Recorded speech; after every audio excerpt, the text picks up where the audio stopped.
എനിക്കും നിങ്ങളുടെ ഈ 10ാം വാർഷികം വനിതാ മിഷൻ അല്ലേ, വനിതാ വിങ്ങിൻ്റെ 10ാം വാർഷികമായിട്ട് എനിക്കും ദൈവം നിങ്ങളുടെ ഈ 12 മണിക്കൂറിൽ അല്പസമയം ദൈവജനമായി നിങ്ങളുടെ മുമ്പിൽ നിൽക്കാൻ കർത്താവ് എനിക്ക് നൽകിയ നല്ല സാവകാശനായി ദൈവത്തെ സ്തുതിക്കുന്നു, ദൈവത്തിന് നന്ദി പറയുന്നു. അതുപോലെ തന്നെ സംഘാടകർക്കുള്ള നന്ദിയെ അറിയിക്കുന്നു.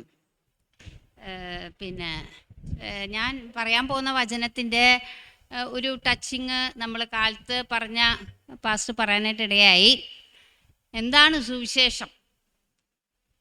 എന്താ നമ്മൾ കേട്ടത്? കാലത്ത് കേട്ടല്ലോ പാസ്റ്ററുടെ കയ്യിൽ നിന്ന്. എന്താ പാസ്റ്റർ പറഞ്ഞ്?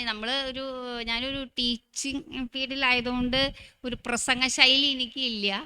അപ്പം നമ്മൾ അങ്ങോട്ടും ഇങ്ങോട്ടും ഒന്ന് സംസാരിച്ച് കഴിഞ്ഞാൽ നമുക്കത് കുറേ കൂടി നമ്മുടെ ഹൃദയത്തിൽ അത് പതിക്കും അല്ലേ. നമ്മൾ കേൾക്കപ്പെടുന്ന വചനങ്ങൾ നമ്മുടെ ഹൃദയത്തിൽ, നമ്മുടെ ആത്മാവിൽ എഴുതപ്പെടണം. നമ്മൾ ഓരോ പ്രാവശ്യവും വചനം കേൾക്കുന്നത് എന്തിനാണ്? നമ്മുടെ എല്ലാ കൂട്ടായ്മയിലും എന്തുണ്ട്? വചന ശുശ്രൂഷയുണ്ട്. എന്തിനു വേണ്ടിയിട്ടാണ്? നമ്മൾ ആ വചനത്തിന് മുൻപിൽ നമ്മളെ തന്നെ ശോധന ചെയ്യുക. മറ്റുള്ളവരെ നോക്കാനല്ല, നമ്മളെ തന്നെ ശോധന ചെയ്ത്, കർത്താവേ ഞാൻ ആ വചനത്തിൻ്റെ മുൻപിൽ ഞാൻ എങ്ങനെയായിരിക്കുന്നു എന്നുള്ള ആ ഒരു സമയമാണ് വചന ശുശ്രൂഷ എന്ന് പറയുന്നത് അല്ലേ.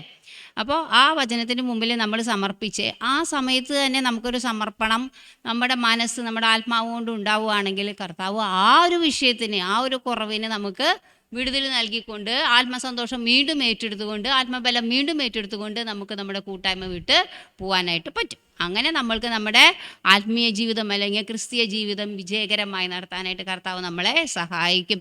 എപ്പോഴും നമ്മളെ ജയോത്സവമായി നടത്തുന്ന കർത്താവായ യേശു ക്രിസ്തുവിന് നമ്മൾ സ്തോത്രം പറഞ്ഞുകൊണ്ട് നമുക്ക് എല്ലായ്പ്പോഴും നടക്കാനായിട്ട് നമുക്ക് നമ്മുടെ ആത്മീയ ജീവിതത്തിൽ കഴിയുകയും ചെയ്യും. അപ്പോൾ എന്താണ് സുവിശേഷം എന്നുള്ളതിൻ്റെ ഒരു ഡെഫിനിഷൻ നമ്മൾ കേട്ടല്ലോ. പാസ്റ്റർ പറഞ്ഞായിരുന്നു കാലത്ത്. 2 തിമോത്തി 2:8 എന്താ വായിച്ചത്? നമ്മൾ ദാവീദിന്റെ സന്തതിയായി ജനിച്ച് മരിച്ചിട്ട് ഉയർത്തെഴുന്നേറ്റിരിക്കുന്ന യേശു ക്രിസ്തുവിനെ ഓർത്തുകൊള്ളുക, അത് തന്നെ എൻ്റെ സുവിശേഷം. അപ്പോൾ നമ്മൾ ഇവിടെ ഞാൻ പറയാൻ പോകുന്നത് വേറൊരു കോണ്ടസ്റ്റിലാണ്. ഈ സുവിശേഷത്തിൽ എന്തൊക്കെ സംഭവിക്കുന്നു. അപ്പോൾ യേശു കർത്താവിനെയാണ് നമ്മുടെ മുമ്പിൽ വരച്ച് കാണിച്ചത് അല്ലേ. ഈ ഒരു വചനത്തിൽ ദാവീദിൻ്റെ സന്തതിയായി ജനിച്ച് മരിച്ചിട്ട് ഉയർത്തെഴുന്നേറ്റ യേശു ക്രിസ്തുവിനെ ഓർത്തുകൊള്ളുക, അതാണ് എൻ്റെ സുവിശേഷം. അപ്പോൾ സുവിശേഷം എന്ന് പറയുന്നതിൽ എന്തൊക്കെ അടങ്ങിയിരിക്കുന്നു, ഇതൊക്കെയാണ് നമ്മൾ ഇന്ന് ആത്മാവിൽ ചിന്തിക്കാനായിട്ട് പോകുന്നത് അല്ലേ. അപ്പോൾ ഈ സുവിശേഷത്തിൽ എനിക്ക് ദൈവാത്മാവ് തന്നത് ഒന്ന്, നമ്മൾ ജനിക്കണം അല്ലേ. നമ്മൾ ഓൾറെഡി ഈ ഭൂമിയിൽ ജഡപ്രകാരം നമ്മൾ ജനിച്ചു കഴിഞ്ഞു. യേശു അതുപോലെ തന്നെ ദൈവമായിരിക്കെ എന്ത് വന്നു? ജഡത്തിൽ വന്ന് ജനിച്ചു അല്ലേ. അത് കഴിഞ്ഞ് പിന്നെ എന്ത് ചെയ്തു? മരിച്ചു, ജീവിച്ചു, മരിച്ചു, ഉയർത്തെഴുന്നേറ്റു. അപ്പം നമ്മൾ പിന്നെ അതുപോലെ തന്നെ എന്താണ് നമ്മൾ ചെയ്യേണ്ടത്? നമ്മളിപ്പോൾ ജഡപ്രകാരം ഒന്ന് നമ്മൾ ജനിച്ചു എങ്കിൽ നമ്മൾക്ക് വീണ്ടും ഒരു ജനനമുണ്ട്. നമ്മളെങ്ങനെയാണ് വീണ്ടും ജനിക്കുന്നത്? 1 പത്രോസ് 1:23 എന്താ വായിക്കുന്നേ? എന്താ പറയുന്നേ? കെടുന്ന ബീജത്താലല്ല, കെടാത്തതിനാൽ ജീവനുള്ളതും നിലനിൽക്കുന്നതുമായ ദൈവജനത്താൽ തന്നെ നിങ്ങൾ വീണ്ടും ജനിച്ചിരിക്കുന്നു. അപ്പോൾ നമ്മൾക്കൊരു വീണ്ടും ജനനം നമുക്ക് ഈ ഭൂമിയിലായിരിക്കും നമുക്ക് ലഭിച്ചത്. ഏത് വഴിയാണ്? ദൈവത്തിൻ്റെ വചനം കൊണ്ടാണ്. വചനം കൊണ്ട് നമ്മളെല്ലാവരും ജീവിച്ചു അല്ലേ. പിന്നെ ജോൺ 3:3 പറയുന്നു, യേശു അവനോട്, ആമേൻ ആമേൻ ഞാൻ നിന്നോട് പറയുന്നു, പുതുതായി ജനിച്ചില്ലെങ്കിൽ ദൈവരാജ്യം കാണുവാൻ ആർക്കും കഴിയുകയില്ല. അപ്പോൾ നമ്മൾ വീണ്ടും എന്തായാലും പുതുതായിട്ട് നമ്മളൊന്ന് ജനിക്കേണ്ടതായിട്ട് ആവശ്യമുണ്ട്. നമ്മൾ മാതാപിതാക്കൾ, നമുക്ക് ജഡപ്രകാരം നമുക്ക് മാതാപിതാക്കൾ ഉണ്ട്, അത് ശരി തന്നെയാണ്. പക്ഷെ ഒരു ജനനം കൂടി, ആത്മാവിലൊരു ജനനം നമുക്ക് ആവശ്യമാണ്. ആത്മാവിലാലും വെള്ളത്തിനാലും നമ്മൾ വീണ്ടും ജനിച്ചില്ലെങ്കിൽ നമ്മൾ എന്ത് ചെയ്യില്ല? ദൈവരാജ്യം കാണുവാനായിട്ട് കഴിയുകയില്ല. 3:5 എന്താ പറയുന്നത്? അമ്മേനാമ്മ ഞാൻ നിന്നോട് പറയുന്നു, വെള്ളത്താലും ആത്മാവിനാലും ജനിച്ചില്ലെങ്കിൽ ദൈവരാജ്യം കടപ്പാൻ ആർക്കും കഴിയുകയില്ല. അപ്പോൾ എല്ലാത്തിനും ദൈവരാജ്യം കാണുന്നതിനും കടപ്പാനും എല്ലാത്തിനും എന്താവശ്യമാണ്? നമുക്ക് വീണ്ടും ജനിക്കാനൊക്കെ നമുക്ക് എന്താവശ്യമാണ്? നമുക്ക് ദൈവവചനം ആവശ്യമാണ് അല്ലേ. അപ്പം നമ്മൾ മറ്റൊരുത്തിനും രക്ഷയില്ല, രക്ഷിക്കപ്പെടാൻ ആകാശത്തിന് കീഴിൽ ഭൂമിയിൽ മനുഷ്യർക്കിടയിൽ വേറൊരു നാമവും നൽകപ്പെട്ടിട്ടില്ല. ഈ വചനം നമ്മുടെ ഉള്ളിൽ ആത്മാവിൽ ഇടപെട്ടിട്ടാണ്. പിന്നെ പറഞ്ഞു അല്ലേ, എൻ്റെ പുത്രനായ യേശുവിൽ വിശ്വസിക്കുന്ന ഏവനും നശിച്ചു പോകാതെ നിത്യജീവൻ പ്രാപിക്കേണ്ടതിനെ അവൻ ലോകത്തെ അത്രമാത്രം സ്നേഹിച്ചു. യേശുവിനെ തന്നിട്ടാണ് നമുക്കത് സ്നേഹിച്ചതെന്ന് നമുക്ക് മനസ്സിലായി. ദൈവത്തിൻ്റെ സ്നേഹത്തിൻ്റെ ആഴം നമുക്ക് മനസ്സിലായി. ആ വചനം നമ്മുടെ ഉള്ളിൽ ഇടപെട്ടു. പിന്നെ നമ്മളോട് പറഞ്ഞു, പാപത്തിൽ ജീവിച്ചാലും നമുക്ക് മരണം സംഭവിക്കുന്നുള്ള കാര്യം നമുക്ക് മനസ്സിലായി. പിശാചിൻ്റെ മകൻ ആരാണ്, ദൈവത്തിൻ്റെ മകൻ ആരാണെന്നുള്ളത് യോഹന്നാൻ്റെ സുവിശേഷം വഴി നമ്മളത് കേട്ടു. ആദിയിൽ വചനം ഉണ്ടായിരുന്നു, വചനം ദൈവത്തോടു കൂടിയായിരുന്നു, വചനം ദൈവമാണ് നമ്മൾ അറിഞ്ഞു. ഇങ്ങനെയൊക്കെയുള്ള വചനങ്ങളാണ് നമ്മളോട് ഇടപെട്ടത് അല്ലേ? നമ്മൾ ഓരോരോ പശ്ചാത്തലത്തു നിന്നും നമ്മൾ വെട്ടി വേർതിരിച്ചെടുത്തതിൻ്റെ ഒരേ ഉദ്ദേശം എന്ന് പറയുന്നത് ആ വചനം നമ്മളുടെ ഉള്ളിൽ ഇടപെട്ടുകൊണ്ടാണ്. അവനെ കൈക്കൊണ്ട് അവൻ്റെ നാമത്തിൽ വിശ്വസിക്കുന്ന ഏവർക്കും ദൈവ മക്കളാവാനായിട്ട് അധികാരം കിട്ടുമെന്ന് കേട്ടു. അപ്പോൾ നമ്മൾ വിചാരിച്ചു യേശുവിനെ സ്വീകരിച്ചു കഴിഞ്ഞാൽ നമ്മൾ എന്തായി, നമുക്ക് ദൈവ മക്കളായിട്ട് തീരാനായിട്ട് പറ്റുമെന്ന് പറഞ്ഞു. അപ്പോൾ പിന്നെ ദൈവാത്മാവിൽ നടത്തുന്നവ ഏവരും ആരാണ്? ദൈവത്തിൻ്റെ മക്കളാണെന്ന് വിളിക്കാൻ തുടങ്ങി. അപ്പോൾ ഇങ്ങനെയുള്ള കുറേ വചനങ്ങളാണ് നമ്മുടെ ഉള്ളിൽ ഇടപെട്ട് പിന്നെ വിഗ്രഹത്തെ ആരാധിക്കുന്നത് തെറ്റാന്ന് മനസ്സിലായി, വിഗ്രഹത്തെ തൊട്ടുമുത്താൻ പാടില്ല, മരിച്ചവർക്ക് വേണ്ടി പ്രാർത്ഥിക്കാൻ പാടില്ല, ശിശുസ്നാനം ശരിയല്ല എന്ന് മനസ്സിലായി. അങ്ങനെയുള്ള കുറേ വചനങ്ങൾ നമ്മുടെ ഉള്ളിലെ ഇടപെട്ടത് കൊണ്ട് മാത്രമാണ് നമ്മുടെയൊക്കെ ഹൃദയദൃഷ്ടി പ്രകാശിപ്പിച്ചിട്ട് ദൈവം എന്ത് ചെയ്തത്, നമ്മൾ ഈ രക്ഷിക്കപ്പെട്ട് സ്നാനപ്പെട്ട് നമ്മൾ ദൈവസഭയോട് ചേർന്നത്. പക്ഷേ ഇവിടെ വീണ്ടും നമ്മളെ എന്തിനാണ് ഈ വചനം കേൾപ്പിക്കുന്നത്? നമ്മൾ ഇനിയും നമ്മളെ തന്നെ ശോധന ചെയ്യേണ്ടതായിട്ടുണ്ട്. നമ്മൾ ശരിക്കും മരിച്ചിട്ടുണ്ടോ അല്ലേ? അത് നമ്മളെപ്പോഴാണ് മരണം നമുക്ക് സംഭവിച്ചത്? നമ്മുടെ പാപം നമ്മൾ കുഴിച്ചിട്ടത് എപ്പോഴാണ്? സ്നാനത്തോട് കൂടിയിട്ടാണ്. റോമർ 6 അധ്യായത്തിലാണ് സ്നാനത്തെ പറ്റിയിട്ടുള്ള വലിയ ആ ഒരു ചിന്ത അതിനകത്താണ് കിടക്കുന്നത്. കാരണം 3 പറഞ്ഞു, യേശുക്രിസ്തുവിനോട് ചേരുവാൻ സ്നാനമേറ്റ നാം എല്ലാവരും അവൻ്റെ മരണത്തിൽ പങ്കാളികളാണ് സ്നാനമേറ്റിരിക്കുന്നു. ഇവിടെ നമ്മൾ എന്ത് ചെയ്യാണ്? നമ്മളൊരു മരണം സംഭവിക്കുകയാണ്. അപ്പോൾ ഈ സുവിശേഷം എന്ന് പറഞ്ഞു കഴിഞ്ഞാൽ അതിനകത്ത് എന്തൊക്കെ ഉണ്ടെന്ന് നമ്മൾ പറഞ്ഞത്, ഒന്ന് ജനിക്കണം, പിന്നെ ജീവിക്കണം, പിന്നെ ഒന്ന് മരിക്കണം അല്ലേ? അപ്പം നമ്മുടെ മരണം, ഈ ലോകത്തിലുള്ള ഒരു മരണം സംഭവിക്കുന്നതാണ്. നമ്മൾ പഴയ മനുഷ്യനെ കുഴിച്ചിടുന്നതാണ് സ്നാനം. അപ്പം നമ്മളത് ആരോടാണ് ചേരുന്നത്? ഒരു സഭയോടോ ഒരു സംഘടനയോടോ അല്ല നമ്മൾ ചേരുന്നത്, കർത്താവായ യേശു ക്രിസ്തുവിനോട് കൂടി ചേരാനാണ് നമുക്ക് സ്നാനം. നമ്മൾ മനസ്സിലാക്കി അങ്ങനെ നമ്മൾ സ്നാനപ്പെട്ടു അല്ലേ? പിന്നെ 6:4 റോമർ 6:4 പറയുന്നത്, അങ്ങനെ നാം അവൻ്റെ മരണത്തിൽ പങ്കാളികളായ നാം സ്നാനത്താൽ അവനോടുകൂടെ കുഴിച്ചിടപ്പെട്ടു. ക്രിസ്തു മരിച്ചിട്ട് പിതാവിൻ്റെ മഹിമയിൽ ജീവിച്ചെഴുന്നേറ്റതുപോലെ നാമും ജീവൻ്റെ പുതുക്കത്തിൽ നടക്കേണ്ടതിന് തന്നെ. അപ്പോൾ പിന്നെ നമുക്ക് രണ്ടാമതൊരു ജീവിതം തുടങ്ങുകയാണ്. നമ്മൾ പിന്നെ റോമർ 6 നമ്മൾ വിശദമായിട്ട് വായിക്കുകയാണെങ്കിൽ നമുക്ക് മനസ്സിലാവും, നമ്മുടെ അവയവങ്ങൾ നമ്മൾ എന്തിനു വേണ്ടി ഉപയോഗിക്കണം? നീതിക്ക് വേണ്ടി നമ്മൾ ഉപയോഗിക്കേണ്ടതാണ്. പിന്നെ പാപത്തിന് നമ്മൾ അടിമകളല്ല. അപ്പം നമ്മുടെ പാപ മനുഷ്യനെയാണ് നമ്മൾ എന്ത് ചെയ്തത്? നമ്മൾ കുഴിച്ചിടപ്പെട്ടത്. പക്ഷെ നമ്മൾ ഈ ലോകത്തിലെ നമ്മൾ രക്ഷിക്കപ്പെട്ട നമ്മുടെ ആത്മാവ് മാത്രമേ ഉള്ളൂ.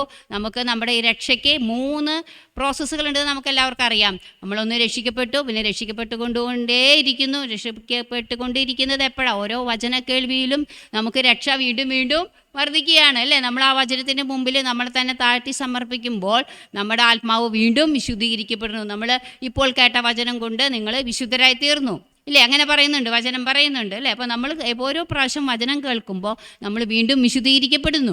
കർത്താവ് വിശുദ്ധനായിരിക്കുന്ന പോലെ നമ്മളും വിശുദ്ധരായിരിക്കണം എന്നുള്ളതാണ് കർത്താവിൻ്റെ ഹിതം. അപ്പോൾ നമ്മുടെ വിശുദ്ധീകരണം കർത്താവ് ആഗ്രഹിക്കുന്നത് കൊണ്ടാണ് നമുക്ക് ഓരോ പ്രാവശ്യവും ഇങ്ങനെ വചനങ്ങൾ നമുക്ക് കേൾക്കാനുള്ള അവസരങ്ങൾ ദൈവം തരുന്നത്. അതൊന്നും നമ്മൾ നഷ്ടാക്കരുത്. അതുകൊണ്ട് തന്നെ എബ്രായ ലേഖനത്തിൽ നമ്മൾ വായിക്കുന്നു, നിങ്ങൾ സഭായോഗങ്ങൾ എന്ത് ചെയ്യരുത്? ഉപേക്ഷയായി വിചാരിക്കരുത്. എന്താണ് ഉപേക്ഷയായി വിചാരിക്കരുതെന്ന് പറയാൻ കാരണം? സഭായോഗങ്ങളിൽ എന്തുണ്ട്? നമുക്ക് ആരാധനയുണ്ട്, ആരാധനയ്ക്ക് നമുക്ക് വിടുതലുണ്ട് അല്ലേ? ആത്മീയ ശാരീരിക വിടുതലുകൾ നമുക്ക് ആരാധനയിൽ പലർക്കും കിട്ടുന്നുണ്ട്, എല്ലാവർക്കും അനുഭവിക്കുന്നുണ്ട്. അതുപോലെ തന്നെ വചനക്കേൾവി നമുക്ക് വിടുതൽ നൽകുന്നതാണ്, നമ്മളെ ശുദ്ധീകരിക്കുന്നതാണ് ഓരോ വചനക്കേൾവി. അപ്പോൾ അങ്ങനെ ഈ സുവിശേഷത്തിൻ്റെ 3 കാര്യങ്ങളും ഇനി ഒരു ദൈവത്തിൻ്റെ പൈതലിനെ നഷ്ടപ്പെടുമോ ഇല്ലയോ എന്നുള്ളതാണ് ഇന്നത്തെ നമുക്ക് പരിശുദ്ധാത്മാവിൽ നമുക്ക് ചിന്തിക്കാനുള്ളത്. എഫേസ്യർക്ക് എഴുതിയ ലേഖനം 4:22 ഒരാളൊന്ന് ശബ്ദം ഉയർത്തി വായിച്ചേ. മുമ്പിലത്തെ നടപ്പ് സംബന്ധിച്ച് ചതിമോഹങ്ങളാൽ വഷളായി പോകുന്ന പഴയ മനുഷ്യനെ ഉപേക്ഷിച്ച് നിങ്ങളുടെ ഉള്ളിലെ ആത്മാവ് സംബന്ധമായി പുതുക്കം പ്രാപിച്ച് സത്യത്തിൻ്റെ ഫലമായ നീതിയിലും വിശുദ്ധിയിലും ദൈവാനുരൂപമായി സൃഷ്ടിക്കപ്പെട്ട പുതുമനുഷ്യനെ ധരിച്ചുകൊള്ളുവിൻ. ഇവിടെ നമ്മളെ ഒരു ദൈവ പൈതലിന് എന്താ സംഭവിക്കുന്നേ? ഇവിടെ വീണ്ടും മരണം സംഭവിക്കുകയാണ്. അവിടെ എന്താ പറയുന്നത്? മുമ്പിലത്തെ നടപ്പ് അനുസരിച്ച് നമ്മൾ ചതിമോഹങ്ങളാൽ വഷളായി പോകുന്ന മനുഷ്യൻ. അപ്പോൾ നമുക്ക് എന്തുണ്ടാവരുത്? പിന്നെയും നമ്മൾ നമ്മുടെ ജീവിതം, ഈ ജഡത്തിലുള്ള നമ്മുടെ ഈ ശരീരം വെച്ച് നമ്മൾ ഈ ലോകത്തിലെ പാപത്തിൻ്റെ മേഖലകളാണ് ഏറ്റവും കൂടുതൽ നമുക്കറിയാം അല്ലേ? എവിടെ തൊട്ടാലും പാപത്തിൻ്റെ മേഖലകളാണ്. നമ്മുടെ ജീവിതം, ആത്മീയ ജീവിതം വളരെ സൂക്ഷിച്ച് നമ്മൾ മുന്നോട്ട് കൊണ്ടുപോകേണ്ടതാണെന്നും, അത് ഒരു മൊബൈൽ തുറന്നു കഴിഞ്ഞാൽ നമുക്ക് പാപത്തിൻ്റെ ചാൻസുകൾ കൂടുതലാണ്. അങ്ങനെ എന്തും നമ്മളെ ഒരു വാക്കിൽ, സംസാരത്തിൽ വന്നാൽ, ചിന്തയിൽ ഒക്കെ നമുക്ക് എന്തുണ്ട്? പാപത്തിൻ്റെ ചാൻസുകൾ വളരെ കൂടുതലുള്ള കാലഘട്ടമാണ്. ഓരോ കൊല്ലം കൊഴിയും തോറും ഒരേ കാലഘട്ടത്തിൽ നമുക്കുണ്ട്. നമ്മുടെ തലമുറകളെ കുറിച്ചൊക്കെ നമുക്കറിയാം. ഓക്കെ, അപ്പോൾ അങ്ങനെയുള്ള ചതിമോഹങ്ങൾ വഷളായി പോകുന്ന ഒരു പഴയ മനുഷ്യനെ നമ്മൾ ഉപേക്ഷിച്ചതാ ഒരിക്കൽ അല്ലേ? ഉപേക്ഷിച്ച് പോയി നമ്മുടെ ഉള്ളിൽ ആത്മാവ് സംബന്ധമായിട്ട് പുതുക്കം പ്രാപിച്ചിട്ട് നമ്മൾ എന്ത് ചെയ്യണം? സത്യത്തിൻ്റെ ഫലമായ നീതിയിലും വിശുദ്ധിയിലും ദൈവാനുരൂപമായി സൃഷ്ടിക്കപ്പെട്ട പുതിയ മനുഷ്യനെ ധരിക്കണം. അപ്പോൾ നമുക്ക് ഇവിടെ വീണ്ടും ലേഖനങ്ങളിലൊക്കെ ഒന്നും കൂടി തർപ്പിച്ച് പറഞ്ഞുകൊണ്ടിരിക്കുകയാണ്. എഫെസ്യർക്ക് എഴുതിയ ലേഖനത്തിലും കൊളോസ്യർക്ക് എഴുതിയ ലേഖനത്തിലും ഒക്കെ അങ്ങനെ വീണ്ടും പറയണത് എന്തിനു വേണ്ടിയിട്ടാണ്? നമ്മൾ വീണ്ടും ചതിമോഹങ്ങളിൽ പെട്ടുപോകാതിരിക്കാൻ. മോഹമാണ് ഏറ്റവും വലിയ പാപം. ആര് ചെയ്തത്? മാതാവായ ഹൗവ ചെയ്തത് അല്ലേ? ഏറ്റവും ആദ്യം മോഹിക്കുകയാണ് ചെയ്തത്. അപ്പോൾ മോഹം എന്ന് പറയുന്നത് യാക്കോബിൻ്റെ ലേഖനത്തിൽ പറയുന്നത് മോഹം ഇതാണ്, പ്രസവിച്ച് പാപത്തെ പെറുന്നു അല്ലേ? അപ്പോൾ പാപം ഉണ്ടാകുന്ന ഒരു ഇതാണ്. അപ്പം അത് ചതിമോഹങ്ങളാൽ നമ്മൾ വഷളായി പോകും. നമ്മൾ അതുപോലെ തന്നെ ആ വഷളായി പോകുന്ന ജീവിതം വരാതെ നമ്മൾ എന്ത് ചെയ്യണം? ആത്മാവ് സംബന്ധമായിട്ട് പുതുക്കം. നമ്മൾ ആത്മാവ് സംബന്ധമായിട്ടാണ് പുതുക്കം പ്രാപിച്ചിരിക്കുന്നത്.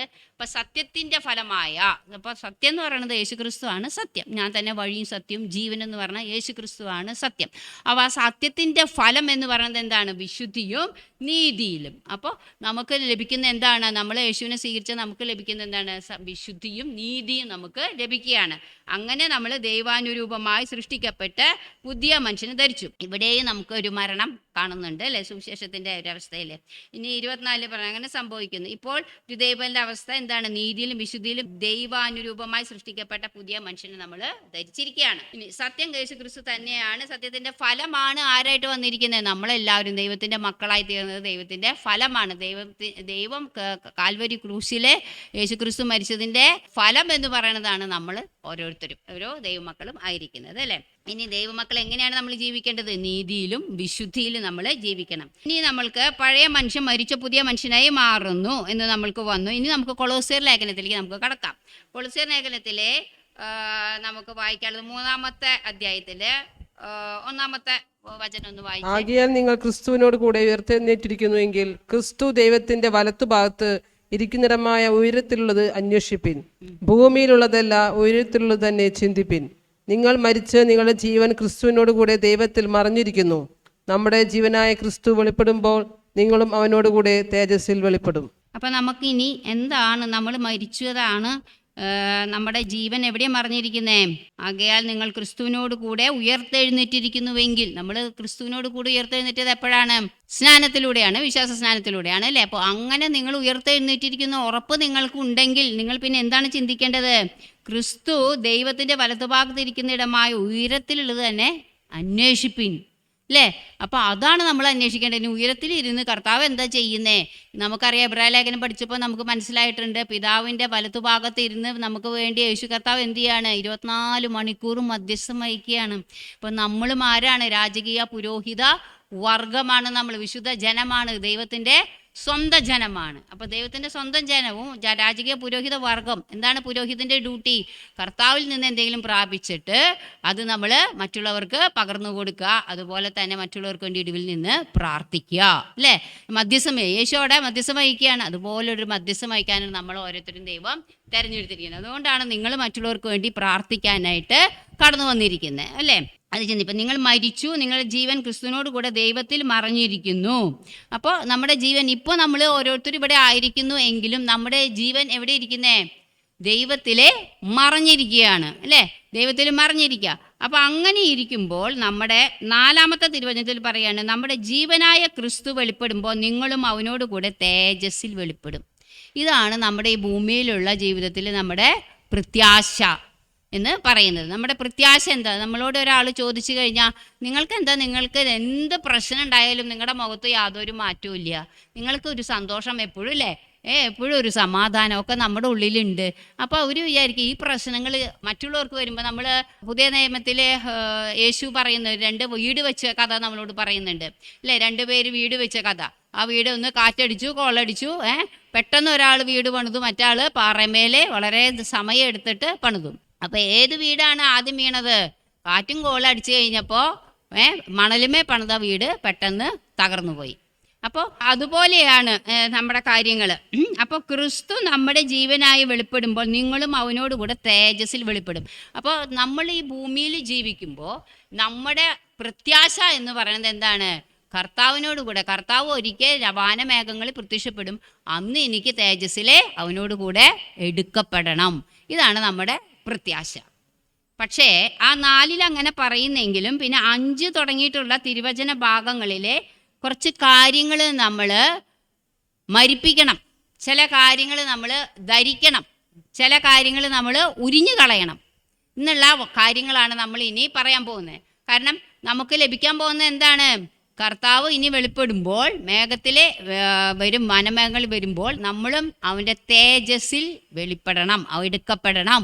ആ എടുക്കപ്പെടണമെങ്കിൽ നമുക്ക് എന്തൊക്കെ ക്വാളിറ്റീസാണ് നമുക്ക് ഉണ്ടാകേണ്ടത് എന്നുള്ളതാണ് തുടർന്നുള്ള തിരുവചന ഭാഗത്ത് നമ്മൾ ചിന്തിക്കാനായിട്ട് പോകുന്നത്. ഓക്കെ, അപ്പോൾ 5 ഒന്ന് വായിക്കാം. അപ്പോൾ നമ്മളിപ്പോൾ ഈ തിരുവചനങ്ങൾ കേട്ടപ്പോൾ അതിൽ നിന്ന് മനസ്സിലായി നമ്മൾ ചിലതൊക്കെ എന്ത് ചെയ്യണം? മരിപ്പിക്കണം, അല്ലേ? ആര് മരിപ്പിക്കും? ആരാ മരിപ്പിക്കുക? നമ്മൾ തന്നെ മരിപ്പിക്കണം നമ്മുടെ സ്വഭാവങ്ങൾ. വേറൊരാൾ വന്ന് നമ്മളെ മരിപ്പിക്കില്ല. എനിക്കത് ഉണ്ടെന്ന് അറിഞ്ഞു കഴിഞ്ഞാൽ ഞാൻ തന്നെ എന്ത് ചെയ്യണം? ഏറ്റുപറഞ്ഞ് ഉപേക്ഷിക്കണം. ഏറ്റുപറഞ്ഞ് ഉപേക്ഷിക്കുന്നത് വീണ്ടും ചെയ്യാനല്ല, വീണ്ടും ഏറ്റുപറഞ്ഞ് ഉപേക്ഷിച്ച് കഴിഞ്ഞാൽ ചെറിയൊരു ബാലശിക്ഷ കർത്താവ് തരും. ആ ഏതൊരു പാപത്തിനും ചെറിയൊരു ശിക്ഷയുണ്ട്, ഇല്ലേ? ബാലശിക്ഷ തരാത്ത മനുഷ്യൻ കൗടില്ല എന്ന് പറഞ്ഞിരിക്കുന്നത്. ബാലശിക്ഷ നമുക്ക് അവൻ്റെ വിശുദ്ധിയിലേക്കാണ് നമ്മളെ കൊണ്ടുപോകുന്നത്. ഓരോ ബാലശിക്ഷ നമുക്കിപ്പോൾ നേരത്തെ നമ്മൾ കേട്ടു, കുറേ രോഗങ്ങളിലൂടെ സഹോദരി കടന്നുപോയി. പക്ഷെ അതിനൊക്കെ കർത്താവ് വിടുവിച്ചു. അതൊക്കെ ഓരോ പ്രാവശ്യം നമ്മുടെ ശരീരത്തിൽ ദണ്ഡനം വരുമ്പോൾ നമ്മളെ ദൈവം എന്ത് ചെയ്യാണ്? നമ്മുടെ വിശുദ്ധിയിലേക്ക്, നമ്മുടെ എബ്രായ ലേഖനത്തിൽ വളരെ വ്യക്തമായിട്ട് എഴുതിയിട്ടുണ്ട്. അപ്പോൾ നമ്മൾ ദൈവത്തിൻ്റെ മക്കളെ തന്നെയാണ് എന്നുള്ള ഒരു ഉറപ്പും കൂടിയാണ്. ഒരു ശാരീരിക അസ്വസ്ഥതകൾ നമുക്ക് കർത്താവിനെ നമ്മൾ സ്വീകരിച്ച് നമ്മുടെ പടകിൽ ഒരു ഒരു ഒരു ഒരു അസ്വസ്ഥത വരുമ്പോൾ നമ്മൾ മനസ്സിലാക്കേണ്ടത് എന്താണ്?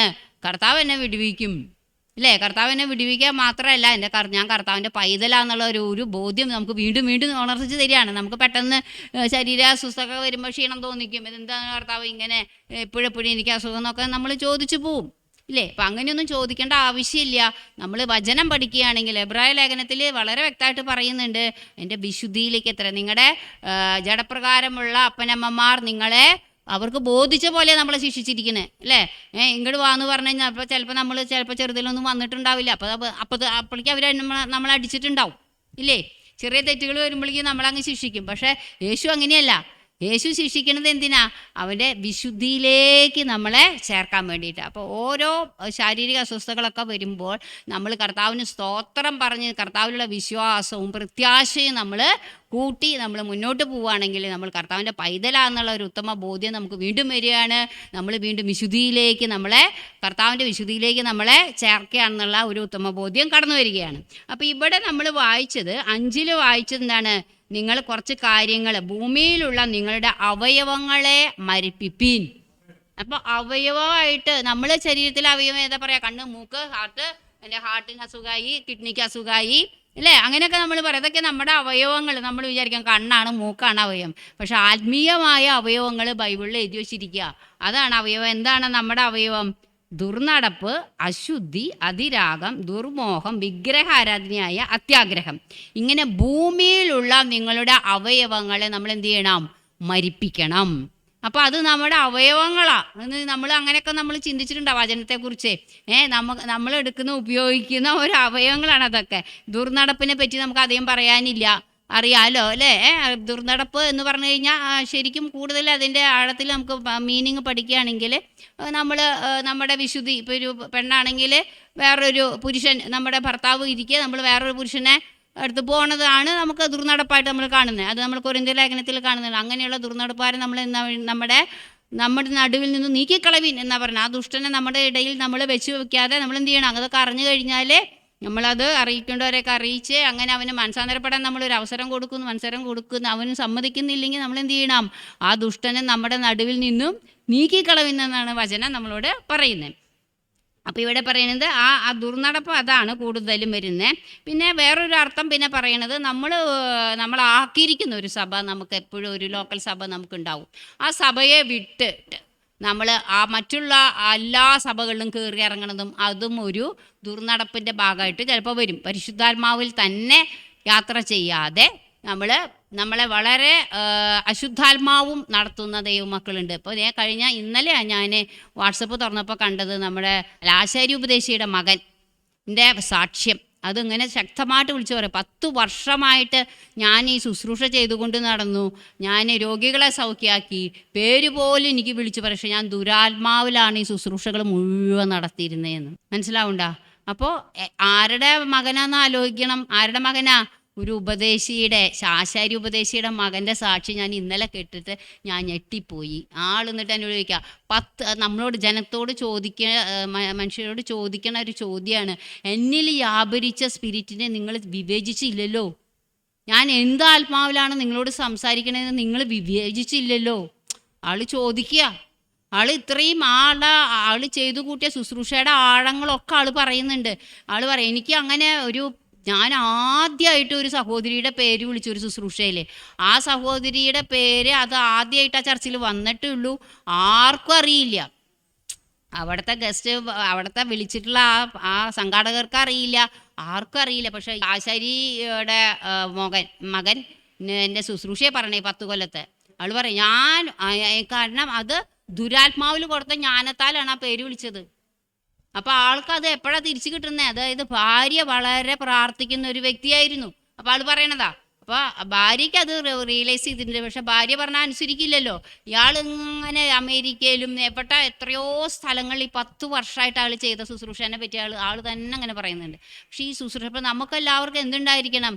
വിവേചന വരം ഉണ്ടായിരിക്കണം, അല്ലേ? പരിശുദ്ധാത്മാവിൻ്റെ വരങ്ങളിൽപ്പെട്ട ഒരു വരാണ് വിവേചന വരം. ഇത് ഏത് ആത്മാവിൽ സംസാരിക്കുന്നു, ഏതാത്മാവാണ് ആ വ്യക്തിയുടെ പിന്നിൽ നിന്ന് സംസാരിക്കുന്നത് എന്നുള്ള ഒരു വിവേചനപരം വന്നില്ലെങ്കിൽ ഇങ്ങനെയുള്ള അബദ്ധങ്ങൾ പറ്റും. അപ്പോൾ ആ പാസ്റ്റർ ഇങ്ങനെ തന്നെ പറഞ്ഞുകൊണ്ടിരിക്കുക. എന്നിട്ട് ഇപ്പോൾ ആൾ പരിശുദ്ധാത്മാവിലായി കഴിഞ്ഞപ്പോൾ ആൾ പറയും, ഞാൻ പണക്കൊതിയനായിരുന്നു, ഞാൻ ശുശ്രൂഷയ്ക്ക് പോയി കഴിഞ്ഞാൽ പണം കൊണ്ടുവന്ന് കഴിഞ്ഞ് കഴിഞ്ഞാൽ ഇഷ്ടംപോലെ പണം എന്നിട്ട് കിട്ടിക്കഴിഞ്ഞ് ഇവിടെ വന്നു കഴിഞ്ഞ് കഴിഞ്ഞാൽ ഒരു അമ്പലം പണിയാനായിട്ട് ആൾക്കാർ ഒന്ന് ചോദിച്ചു പൈസ. അപ്പോൾ അമ്പലം പണിയാൻ കാശ് കൊടുത്തു. ഒരു കർത്താവിൻ്റെ വേലയ്ക്ക് എന്ന് പറഞ്ഞിട്ട് കൊടുക്കണ പൈസ എടുത്തിട്ട് അമ്പലം പണിയാൻ അമ്പലങ്ങളെ ഇന്ന് ശാസിച്ചുകൊണ്ടിരിക്കുക. ആ നേരത്ത് ആളെന്നെ ആളുടെ ശുശ്രൂഷ പറയണതാ, നമ്മളുണ്ടാക്കി പറയണതല്ല. ഇത് ഇന്നലത്തെ ഇതിൽ വന്നതാ. ഞാൻ പെട്ടെന്ന് തുറന്നപ്പോൾ എനിക്ക് കിട്ടിയ ഒരു ഞാൻ ഞെട്ടിപ്പോയിരുന്നു, തരിച്ചു പോയി. നമ്മളിങ്ങനെ കയറി വരുന്ന എല്ലാവരെയും നമ്മളങ്ങ് വിശ്വസിച്ച് ഹല്ലേലൂയ സ്തോത്രമൊക്കെ അങ്ങനെ പറഞ്ഞിങ്ങനെ ഇരിക്കുകയല്ല ചെയ്യുക. നമ്മൾ ആത്മാവിൽ നമ്മളെ തന്നെ വിവേചിക്കാൻ നമ്മൾ പഠിക്കണം. അതുപോലെ തന്നെ ഇത് വചനത്തിലുള്ളത് തന്നെയാണോ എന്നോട് പറയുന്നതെന്നുള്ളത് നമ്മൾ ശോധന ചെയ്യണം, അല്ലേ? അത് അദ്ദേഹത്തിൻ്റെ ആ ഒരു ഇന്നലെയാണ് ഞാൻ കേട്ടത്. അപ്പോൾ ദുർമോഹം നമുക്ക് എക്സ്പ്ലെയിൻ ചെയ്യേണ്ട കാര്യമില്ല. മോഹം എന്താണെന്നറിയാം. ദുർമോഹം എന്ന് പറഞ്ഞാൽ അതിനേക്കാൾ അപ്പുറമാണ്. നമുക്കിപ്പോൾ ഒരു കാറുണ്ട്, നമുക്ക് 2 കാറ് വേണം. ചെറിയ വീടുണ്ട്, വലിയ വീടാക്കണം, അല്ലേ? ഇതൊക്കെ ദുർമോഹത്തിലേക്ക് പെടുന്ന കാര്യങ്ങളാണ്. നമുക്ക് ജീവിക്കാൻ അടിസ്ഥാനപരമായിട്ട് 3 കാര്യങ്ങൾ നമുക്ക് ഈ ഭൂമിയിൽ ജീവിക്കുമ്പോൾ വേണം. എന്ത് വേണം? ഒരു ഭവനം സ്വന്തമായിട്ട് വേണം, അല്ലേ? സഞ്ചരിക്കാൻ ഒരു വണ്ടി ഉണ്ടെങ്കിൽ കുഴപ്പമില്ല, അത് നല്ലൊരു കാര്യം. പിന്നെ അതുപോലെ വസ്ത്രം വേണം, പാർപ്പിടം വേണം, ആഹാരം വേണം, ഭക്ഷണം വേണം. ഇത് നമുക്ക് ആവശ്യമുള്ളൂ ഈ ഭൂമിയിൽ, അല്ലേ? ബാക്കി നമ്മൾ എക്സ്ട്രാ ഉണ്ടാക്കുന്ന പൈസകളൊക്കെ നമ്മൾ എന്തിനു വേണ്ടി ഉപയോഗിക്കപ്പെടണം? കർത്താവിൻ്റെ വേലയ്ക്ക് വേണ്ടി ഉപയോഗിക്കപ്പെടുന്ന തന്നെയാണ് കർത്താവ് ആഗ്രഹിക്കുന്നത്. അപ്പോൾ അത് ചെയ്യാതെ അത് നമ്മുടെ ഈ ഇഷ്ടത്തിന് ദുർമോഹം ബാധിച്ച് നമ്മൾ വീടിനെ വലുതാക്കാൻ നോക്കുക. 2 കാറുണ്ടെങ്കിൽ കുറച്ചും കൂടി ഭംഗിയായിട്ടുള്ള ആഡംബര കാർ മേടിക്കുക. മനസ്സിലായി? അപ്പം ഇങ്ങനെയൊക്കെയുള്ള കാര്യങ്ങൾക്ക് നമ്മൾ ഉപയോഗിക്കപ്പെടുമ്പോഴാണ് നമ്മളിൽ എന്ത് വരുന്നേ? അറിയാതെ തന്നെ ദുർമോഹം നമ്മളെ പിടിക്കുന്നത്. മനസ്സിലായ? അപ്പോൾ ഈ ദുർമോഹമൊക്കെ പിടിച്ചു. പിന്നെ വേറെന്താണ്? വിഗ്രഹാരാധന, അത്യാഗ്രഹം. നമ്മൾ വിഗ്രഹങ്ങളൊക്കെ വിട്ട് വന്ന ആൾക്കാരാണ്. നമുക്കിനി അത്യാഗ്രഹം ഉണ്ടോ? നമുക്കിനി അത്യാഗ്രഹം ഉണ്ടാ എന്നുവെച്ചാൽ അതെന്താന്നാ പറയണേ? വചനത്തിൽ പറയുന്നേ അതൊരു വിഗ്രഹാരാധനയാണെന്നാ പറയണേ. അപ്പോൾ നമ്മൾ ഈ സ്റ്റാച്ചു പോലെയുള്ള ആൾക്കാരെയൊക്കെ നമ്മൾ വിട്ടു. അപ്പോൾ അത് ശരിയാണ്. പക്ഷെ നമുക്കൊരു അത്യാഗ്രഹം ഉള്ളിലുണ്ടെങ്കിൽ, അത്യാഗ്രഹം എന്ന് പറഞ്ഞാൽ എന്താ? ഈ നേരത്തെ പറഞ്ഞ പോലെ തന്നെ ദുർമോഹത്തിനോട് റിലേറ്റ് ചെയ്തിട്ടുള്ള തന്നെയാണ്, അല്ലേ? നമുക്കൊരു ആഗ്രഹം വരികയാണ്, ഒരു ആഗ്രഹത്തിന് കൂടി അടുത്തൊരാഗ്രഹം കൂടി വരികയാണ്. ഇപ്പോൾ നമ്മൾ ഇപ്പോൾ ഒരു മോളുടെ കല്യാണം കഴിഞ്ഞു. അപ്പോൾ ആ ഒരു കുട്ടിക്ക് പിന്നെ അടുത്ത ആളുടെ പിന്നെ വരുമോ പിന്നെ അടുത്തത് അതിനേക്കാൾ ഗംഭീരമായിട്ട് നടത്തണമെന്നുള്ള മോഹം വന്നു. പിന്നെ അടുത്തത് അതിനേക്കാൾ ഗംഭീരമായിട്ടുള്ള, അങ്ങനെ നമ്മളെ മോഹങ്ങൾക്ക് എനിക്ക് എക്സ്പ്ലെയിൻ ചെയ്യാൻ അറിയില്ല. മനസ്സിലായോ? അപ്പോൾ അത് ഭൂമിയിലുള്ള കാര്യങ്ങളൊക്കെ തന്നെയാണ് ഇതൊക്കെ. അപ്പോൾ ഇങ്ങനെയുള്ള അവയവങ്ങളെയാണ് നമ്മൾ എന്ത് ചെയ്യണം? മരിപ്പിക്കണം. നമ്മൾ തന്നെയാണ് ഇതിനൊക്കെ നമ്മളിപ്പോൾ ഈ വചനം കേൾപ്പിക്കുന്നുണ്ട്. അപ്പോൾ ഈ വചനം നമ്മളോട് സംസാരിക്കുന്നുണ്ട്. ഈ വചനത്തിന് മുമ്പിൽ എനിക്ക് ഈ സ്വഭാവം ഉണ്ടോ കർത്താവേ? ഞാൻ ഈ വചനത്തിന് മുമ്പിൽ ഞാൻ എന്നെ തന്നെ സമർപ്പിക്കേണ്ടത്. ഞാനിങ്ങനെ അത്യാഗ്രഹപ്പെട്ടിട്ട് പോയിട്ടുണ്ട്, അശുദ്ധിയിൽ പോയിട്ടുണ്ട്, ദുർനടപ്പിൽ പോയിട്ടുണ്ടെങ്കിൽ എന്ന് പറയുക. അതുപോലെ തന്നെ അതിരാഗം എന്ന് പറയുമ്പോൾ എന്താ? നമ്മുടെ കോപത്തെ അല്ലെങ്കിൽ നമ്മുടെ വികാരങ്ങളെ നമുക്ക് നിയന്ത്രിക്കാൻ പറ്റാത്ത ഒരവസ്ഥയെ പറയണ അതിരാഗം എന്ന് പറയണത്. മനസ്സിലായി? നമുക്ക് കോപം, ക്രോധം, ഈർഷ, എന്തെങ്കിലുമൊക്കെ നമുക്ക് വരാം. അതൊക്കെ നമ്മുടെ എന്തിൽ പെട്ടതാണ്? നമ്മുടെ വികാരങ്ങളിൽ പെട്ട കാര്യങ്ങളാണ്. അപ്പോൾ പിന്നെ അതുപോലെ തന്നെ ജഡിക വിചാരങ്ങൾ നമുക്ക് വരാം. അപ്പോൾ ഇതിലൊക്കെ നമുക്ക് നിയന്ത്രിക്കാനായിട്ട് പറ്റാത്തൊരവസ്ഥയെ നമ്മൾ പറയുന്നത് അതിരാഗം എന്ന് പറയുന്നത്. അപ്പോൾ ഇതൊക്കെ ഉണ്ടായിട്ടുണ്ടെങ്കിൽ നമ്മൾ എന്ത് ചെയ്യണം? നമ്മുടെ അവയവങ്ങൾ, അതൊക്കെ ഭൂമിയിലുള്ള നമ്മുടെ അവയവങ്ങളാണ്, അവരെയൊക്കെ നമ്മൾ മരിപ്പിക്കണം. അങ്ങനെ മരിപ്പിക്കാഞ്ഞാൽ ഇതിന് വേറെ ആരും വന്ന് മരിപ്പിക്കില്ല. പരിശുദ്ധാത്മാവ് വന്ന് മരിപ്പിക്കണം എന്ന് പറഞ്ഞാൽ പരിശുദ്ധാത്മാവിന് വന്നാൽ 2 ഡ്യൂട്ടിയേ ഉള്ളൂ. എന്താണ്? ഒന്ന്, പാപത്തെക്കുറിച്ച്, നീതിയെക്കുറിച്ച്, ന്യായവിധിയെക്കുറിച്ച് ബോധ്യം വരുത്തും. രണ്ടാമത്തെ ഡ്യൂട്ടി എന്താണ്? സകല സത്യത്തിലും ആൾ വഴി നടത്തും. കുറച്ച് നാളൊക്കെ വഴി നടത്തി പിന്നെ വഴി നടത്താൻ ചിലപ്പോൾ വന്നു വരില്ല. ഇങ്ങനത്തെ ഉള്ള സ്വഭാവങ്ങളൊക്കെയാണ്. വിട്ടുകളയാൻ ഇഷ്ടമില്ല, ഇതൊക്കെ മുറുകെ പിടിച്ച് തന്നെ ഞാൻ ജീവിക്കുള്ളൂ എന്നൊക്കെ ഉള്ള തീരുമാനം ഉണ്ടെന്ന് വെച്ചാൽ, അല്ലെങ്കിൽ ഈ വചനത്തിന് മുൻപിൽ നമ്മളെ തന്നെ സമർപ്പിക്കുന്നില്ലെങ്കിൽ, നമ്മളതിനെ മാനസാന്തരപ്പെടുന്നില്ലെങ്കിൽ, അത് നമ്മൾ വിട്ടുകളയുന്നില്ലെങ്കിൽ നമ്മൾ എന്ത് ചെയ്യും? പരിശുദ്ധാത്മാവ് നമ്മളെ ഉപേക്ഷിക്കും. പരിശുദ്ധാത്മാവിന് ദുഃഖം വരും, നമ്മളെ നോക്കി നമ്മളെ ദുഃഖിക്കും. വീണ്ടെടുപ്പ് നാളിന് വേണ്ടിയിട്ട് നമ്മളെ മുദ്രയിട്ടുള്ളതാണ് പരിശുദ്ധാത്മാവ്. ആ പരിശുദ്ധാത്മാവിനെ നമ്മൾ വലിയില്ലാത്ത പോലെ നിന്ന് കഴിഞ്ഞാൽ, പരിശുദ്ധാത്മാവിനെ നമ്മൾ പ്രതികരിക്കുന്നില്ല വേണ്ട പോലെ എന്ന് വന്നു കഴിഞ്ഞാൽ എന്ത് സംഭവിക്കും?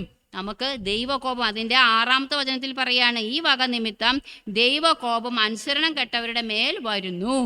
അപ്പോൾ എന്താ? നമ്മൾ ഈ വക സംഭവങ്ങളിലൂടെ നമ്മൾ മുന്നോട്ട് പോവുകയാണെങ്കിൽ നമ്മുടെ മേൽ എന്ത് വരും? ദൈവകോപം വരും. കാരണം എന്താ? നമ്മൾ അനുസരിക്കുന്നില്ല. അപ്പോൾ അനുസരിക്കാത്തവരുടെ മേൽ നമുക്ക് എന്ത് വരും? ദൈവകോപം വരുന്നു. അപ്പോൾ നമ്മൾ ഒരു കാര്യം നമ്മൾ മനസ്സിലാക്കേണ്ടത്, ഈ അതിരാഹവും ദുർമോഹവും വിഗ്രഹാരാധന അത്യാഗ്രഹവും ഒക്കെ നമ്മുടെ ജീവിതത്തിൽ കടന്നു വരുമ്പോൾ, ദുർനടപ്പ് നമ്മുടെ ജീവിതത്തിൽ കടന്നു വരുമ്പോൾ നമ്മൾ ചിന്തിക്കേണ്ടത് എന്താണെന്ന് ചോദിച്ചു കഴിഞ്ഞാൽ, നമ്മുടെ മേൽ ദൈവകോപം ഉണ്ട്. അപ്പോൾ ഒരു ദൈവകോപത്തിൽ നിൽക്കുന്ന ഒരു ദൈവ പൈതലിൻ്റെ മേലാണ് ഈ വക അവയവങ്ങളൊക്കെ പ്രവർത്തിക്കാനായിട്ട് തുടങ്ങാം. മനസ്സിലായാം? ഈ ദൈവകോപം അവൻ്റെ മേൽ നടക്കുന്നു. നിങ്ങൾ മുൻപേ അവയിൽ നടന്നു പോകുന്നു. ഇപ്പോഴോ നിങ്ങൾ എങ്ങനെയാണ്? നിങ്ങളും കോപം, ക്രോധം, ഈർഷ, വായിൽ നിന്ന് വരുന്ന ദൂഷണം, ദുർഭാഷണം ഇവയൊക്കെയും വിട്ടുകളയുക. അപ്പോൾ വിട്ടുകളയാനുള്ള കാര്യങ്ങളാണ് പിന്നെ പറയുന്നത്. ആദ്യം നമ്മളോട് മരിപ്പിക്കാൻ പറഞ്ഞു, കുറച്ച് അവയവങ്ങളെ നമ്മൾ മരിപ്പിക്കണം എന്ന് പറഞ്ഞു. അത് നമ്മൾ തന്നെ ചെയ്യണം. അതുപോലെ തന്നെ വിട്ടുകളയേണ്ട കാര്യം നമ്മൾ തന്നെ വിട്ടുകളയണം, അല്ലേ? നമുക്കത് കോപമുണ്ട്, ക്രോധമുണ്ട്, ഈർഷ്യയുണ്ട്, അതിൻ്റെ ഒന്നും എക്സ്പ്ലനേഷൻ വേണ്ടല്ലോ. വായിൽ നിന്ന് വരുന്ന ദൂഷണം, ദുർഭാഷണം ഇവയൊക്കെ നമ്മൾ എന്ത് ചെയ്യണം? വിട്ട് കളയണം. അപ്പോൾ നമ്മൾ വിട്ട് കളയേണ്ടത് നമ്മൾ വിട്ട് കളയണം. ഓക്കെ. പിന്നെ അടുത്തത് പറയുന്നത് അന്യോന്യം ബോഷ്ക്ക് പറയരുത്. എന്താ? നുണ പറയരുത്, അല്ലേ? ബോഷ്ക്ക് പറയുന്നവൻ ആരാണ്? അവൻ്റെ അപ്പനാണ്. ആര്? പിശാച് എന്ന് പറയുന്ന ആൾ. അപ്പം നമ്മൾ ബോഷ്ക്ക് പറയുമ്പോൾ നമ്മൾ ആരുടെ മോനായി? പിശാചിൻ്റെ മകനായി. അത് നമ്മൾ എവിടെയാണ് വായിക്കുന്നത്? യോഹന്നാൻ്റെ 1 യോഹന്നാൻ്റെ ലേഖനത്തിൽ 3-ലൊക്കെ അതിനെ പറ്റിയിട്ട് എഴുതിയിട്ടുണ്ട്. അപ്പോൾ നമ്മൾ ഒരിക്കലും നമ്മൾ അന്യോന്യം എന്ത് ചെയ്യരുത്? ബോഷ്ക്ക് പറയരുത്. നമ്മളിപ്പോൾ ഒരു ബസ്സിൽ കയറുകയാണ്, നമ്മളെ കാത്ത് കുറേ നേരം ഒരാളവിടെ നിൽക്കുന്നു എന്ന് വിചാരിക്കേ. അപ്പോൾ അയാൾ ചോദിക്കും, എവിടെ എത്തി? ഇത്ര നേരമായി ഞാനിവിടെ നിൽക്കാൻ തുടങ്ങിയിട്ട്. അപ്പോൾ നമ്മൾ എടുത്ത് പറയും, ഞാൻ എത്താറായി. ചിലപ്പോൾ നമ്മൾ വീട്ടിൽ നിന്ന് പുറപ്പെട്ടിട്ടുണ്ടാവില്ല, മനസ്സിലായി, ഇറങ്ങുന്നുണ്ടാവുള്ളൂ. അപ്പോഴേക്കും പറയും, ചെറിയൊരു നുണയല്ലേ, ഇതൊന്നും നമ്മൾ ദൈവമക്കളൊന്നും വില വയ്ക്കണില്ല. ഇങ്ങനത്തെ നുണകളൊക്കെ പറയുന്നിടത്ത് അതൊക്കെ നുണ തന്നെ. ചെറുത് ആയാലും വലിയ പാമ്പ് കടിച്ചാലും ചെറിയ അണലി കടിച്ചാലും വിഷമൊന്നല്ലേ? അങ്ങനെ ഞാൻ കേട്ടിരിക്കണേ. മനസ്സിലായ?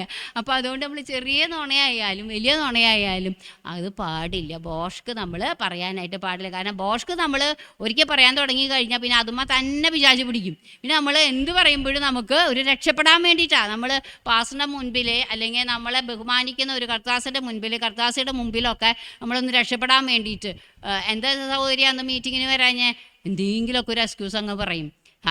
അത് മനഃപൂർവ്വം ചിലപ്പോൾ ഉണ്ടാക്കിയതായിരിക്കും, ചിലപ്പോൾ ഒന്നും ഉണ്ടായിട്ടുണ്ടാവില്ല. പക്ഷേ എന്താ എന്നെ പറ്റി വിചാരിക്കുക, അല്ലെങ്കിൽ ആ പാസ്റ്റർ എന്നെ പറ്റി എന്താ വിചാരിക്കുക, ഇങ്ങനെയുള്ള ചിന്ത വന്നിട്ട് നമ്മൾ അതങ്ങ് മറച്ചിട്ട് നമ്മൾ വേറെ എന്തെങ്കിലും പറയും. ഇതൊക്കെ എന്തിൽ പെടും? ബോഷ്കിൽ പെടും. ഈ വക കാര്യങ്ങളൊക്കെ നുണയാണ്. അപ്പോൾ ഇതൊന്നും നമ്മൾ അന്യോന്യം പറയരുത്. നിങ്ങൾ പഴയ മനുഷ്യൻ അവൻ്റെ പ്രവൃത്തികളോട് കൂടെ ഉരിഞ്ഞു കളഞ്ഞു, തന്നെ സൃഷ്ടിച്ചവൻ്റെ പ്രതിമ പ്രകാരം പരിജ്ഞാനത്തിനായി പുതുക്കം പ്രാപിക്കുന്ന പുതിയ മനുഷ്യനെ ധരിച്ചിരിക്കുന്നുവല്ലോ.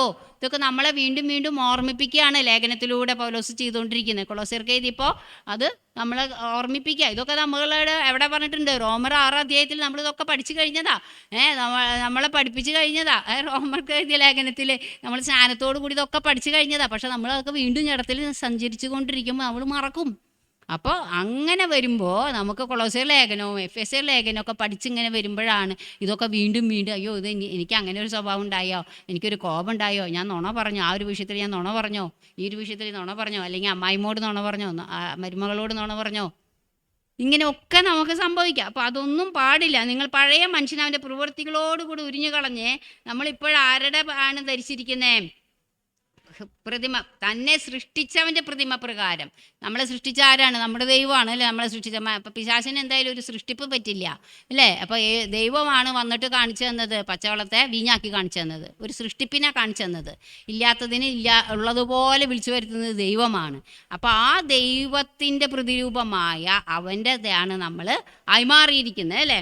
എന്നിട്ട് പുതിയ മനുഷ്യനെ നമ്മൾ പ്രതിമ പ്രകാരം പരിജ്ഞാനത്തിനായി പുതുക്കം പ്രാപിക്കുന്ന പുതുമനുഷ്യനെ നമ്മൾ ധരിച്ചിരിക്കുന്നു. അപ്പോൾ നമ്മൾ വിട്ടുകളയേണ്ടത് വിട്ടുകളഞ്ഞ് നമ്മൾ മരിപ്പിക്കേണ്ടതിനെ മരിപ്പിച്ച് കഴിയുമ്പോൾ നമ്മൾ ധരിക്കേണ്ട ഒരു വസ്ത്രമാണ് നമ്മളോട് പറയണത്, പരിജ്ഞാനത്തിനായി പുതുക്കം പ്രാപിക്കുന്ന പുതിയ മനുഷ്യനെ. എന്താണ് പരിജ്ഞാനം? നമുക്ക് അറിവ് വർദ്ധിക്കുകയാണ്.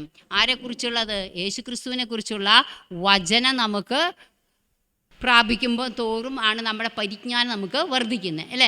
യേശുക്രിസ്തുവിൻ്റെ പരിജ്ഞാനമാണ് നമ്മളിൽ വർദ്ധിച്ച് വരേണ്ടത്. ഓരോ ദിവസവും വചനം കേൾക്കുകയും വചനത്തിന് മുൻപിൽ നമ്മളായിരിക്കുമ്പോഴൊക്കെ നമുക്ക് എന്തു കൂടും? പരിജ്ഞാനം നമുക്ക് കൂടും, യേശുക്രിസ്തുവിനെ കുറിച്ചുള്ള പരിജ്ഞാനം. ആ പരിജ്ഞാനത്തിൽ പുതുക്കം പ്രാപിക്കുന്ന പുതിയ മനുഷ്യൻ നമ്മൾ ധരിക്കണം. എന്നിട്ട് പറയുകയാണ് 11 പറയാണ്, ഇതിൽ നിന്ന് യാതൊരു വ്യത്യാസം ഒരു മനുഷ്യനും ഇല്ല. ഈ യേശുക്രിസ്തുവിനെ കുറിച്ചുള്ള പരിജ്ഞാനം പ്രാപിക്കുന്നതിൽ ആരൊക്കെ ഒരു ചെറിയവനാണ്, എനിക്ക് അത്ര കഴിവൊന്നുമില്ല, എനിക്ക് അത്ര പൈസയൊന്നുമില്ല, സാമ്പത്തികമായിട്ട് ഞങ്ങൾ വളരെ പിന്നോക്കാണ്, അല്ലെങ്കിൽ ആത്മീയമായിട്ട് ഞാൻ പിന്നോക്കാണ്, അങ്ങനെയൊന്നുമില്ലാന്ന്. കർത്താവിനെ എല്ലാവരും, ക്രിസ്തുവാണ് എല്ലാവരിലും വ്യാപരിക്കുന്നത്. അപ്പോൾ എല്ലാവരും ഈ പറയുന്ന സംഭവങ്ങൾ എന്ത് ചെയ്യണം? മരിപ്പിക്കാനുണ്ട്, അതുപോലെ ധരിക്കാനുണ്ട്, അതുപോലെ വിട്ടുകളയാനായിട്ട് ചില സ്വഭാവങ്ങളുണ്ട്. അതൊക്കെയാണ് നമുക്ക് ഇത്ര നേരം കേൾക്കാനായിട്ട് ഇടയായി. അപ്പോൾ ഇത് നമ്മൾ എന്തിനാ പറയുന്നേ? അത് 4-ാമത്തെ തിരുവചനത്തോട് അനുബന്ധിച്ചാണ് അതവിടെ വരുന്നത്. കണ്ട, നമ്മുടെ ജീവനായ ക്രിസ്തു വെളിപ്പെടുമ്പോൾ നിങ്ങളും അവനോട് കൂടെ തേജസ്സിൽ വെളിപ്പെടും. അപ്പോൾ ആ കർത്താവിനോട് കൂടെ തേജസ്സിൽ, കർത്താവിൻ്റെ അതേ തേജസ്സിലാണ് നമ്മൾ കർത്താവിനോട് അനുരൂപപ്പെടാനാണ് നമ്മളെ വിളിച്ചിരിക്കുന്നത്. പിതാവിൻ്റെ ആഗ്രഹം എന്താ? ക്രിസ്തുവിനോട് നമ്മൾ അനുരൂപരായി മാറണം. ഇതാണ് നമ്മൾ ക്രിസ്തു എന്ന തലയോളാണ് വളരണ്ടേ അല്ലേ? നമ്മളിപ്പോഴും ശിശുവായിട്ട് ഇരിക്കാൻ പാടോ? ആത്മീയത്തിലായാലും നമ്മൾ ശിശുവായിട്ട് ഇരിക്കാൻ പാടില്ല. എങ്ങനെ ആത്മീയ ശിശുവിനെ നമുക്ക് മനസ്സിലാവുക? ആ സൗകര്യം ഒന്ന് പറഞ്ഞു, എന്തെങ്കിലും ഒന്ന് പറഞ്ഞു, എനിക്ക് ഇഷ്ടപ്പെട്ടില്ല, പിന്നെ ഞാൻ സഭയോഗത്തിന് ഇല്ല. ഇതാരുടെ സ്വഭാവമാണ്? ശിശുവിൻ്റെ സ്വഭാവം. ഇതാണ് ആത്മീയ ശിശു എന്ന് പറയുന്നത്. അപ്പോഴേക്കും ഞാൻ ഈ സഭയിലില്ല, അല്ലെങ്കിൽ ആ പാസ്റ്റർ എന്നെ കുത്തി. ആ വചനത്തിലൂടെ കുത്താന്ന് പറഞ്ഞാൽ എന്താണുള്ളത്? ഒന്നുമില്ല കുത്താൻ. ഇപ്പം ഞാനിപ്പോൾ ഈ വചനം ഞാൻ എഴുതിയ വചനമല്ല, കർത്താവ് എഴുതിയ വചന. ആ കർത്താവ് എഴുതിയ വചനം നിങ്ങളുടെ മുമ്പിലും ഉണ്ട്, എൻ്റെ മുമ്പിലും ഉണ്ട്. ഞാനും വായിക്കണു. ഇത് ഇരുവായി തലയുള്ളതാ അല്ലേ? ആരോടൊക്കെ സംസാരിക്കും? പറയണ ആളോടും സംസാരിക്കും, അതുപോലെ കേൾക്കുന്ന വ്യക്തികളോടും സംസാരിക്കും. അസ്ഥിമജ്ജകൾ, എൻ്റെ അസ്ഥിമജ്ജകളെ ഇത് കുറച്ച് ചെല്ലുന്നുണ്ട്. എൻ്റെ അസ്ഥികൾ, എൻ്റെ ഇതിനും ജീവൻ പ്രാപിക്കുന്നുണ്ട് ഈ വചനം പറയുമ്പോൾ. ഇതുപോലെ തന്നെ നിങ്ങൾക്കും അതുപോലെ തന്നെ അത് സംഭവിക്കുന്നുണ്ട്. അപ്പോൾ അതുകൊണ്ട് നമ്മളോട് ഇവിടെ പറയുന്നത്, അത് നിങ്ങൾക്ക് ലഭിക്കണമെങ്കിൽ ഏത്? ക്രിസ്തു വനമേത്തിൽ വെളിപ്പെടും. അപ്പോൾ ആ തേജസ്സിൽ നമ്മളും വെളിപ്പെടണം എന്നുള്ള ആഗ്രഹം ഉണ്ടെങ്കിൽ, ആകയാൽ അതുകൊണ്ട് എന്നല്ലേ therefore എന്നുള്ളതാണ് അവിടെ വരുന്നത്. therefore നമ്മൾ എന്തൊക്കെ ചെയ്യണം? മരിപ്പിക്കാനുണ്ട്, നമുക്ക് ചിലതൊക്കെ വിട്ടുകളയാനുണ്ട്, നമുക്ക് ധരിക്കേണ്ട കാര്യങ്ങളുണ്ട്. ഇത്ര കാര്യങ്ങളാണ് നമ്മൾ ഇതുവരെ കേട്ടുകൊണ്ടിരുന്നത്. കർത്താവിനോട് എനിക്ക് തലയോളം വളരണമെന്ന് വിചാരിക്കുന്നവരായിരിക്കും ശിശുവായിട്ടോ ആത്മീയ ശിശുവായിട്ടോ അല്ലെങ്കിൽ അങ്ങനെയായിട്ട് ഇരിക്കുന്ന അവസ്ഥ മാറണം. കാരണം കർത്താവ് വെളിപ്പെടുമ്പോൾ നമ്മൾ ഒരു വിധത്തിൽ പറയുമ്പോൾ നമ്മൾ ആരാ? കർത്താവിൻ്റെ മണവാട്ടികളാ അല്ലേ? എന്ന് പറഞ്ഞു കഴിഞ്ഞാൽ കാന്തന, നമ്മുടെ ഭർത്താവാണ് ക്രിസ്തു. അപ്പോൾ ക്രിസ്തു നമ്മളെ കല്യാണം കഴിക്കാൻ വരുമ്പോൾ നമ്മൾ ശിശുവിനെ ആരെങ്കിലും കല്യാണം കഴിക്കുമോ? ശിശുവിനെ നമ്മളിപ്പോൾ ഇവിടെ ആയാലും ശിശുവിനെ കല്യാണം കഴിക്കുമോ? ഇല്ല.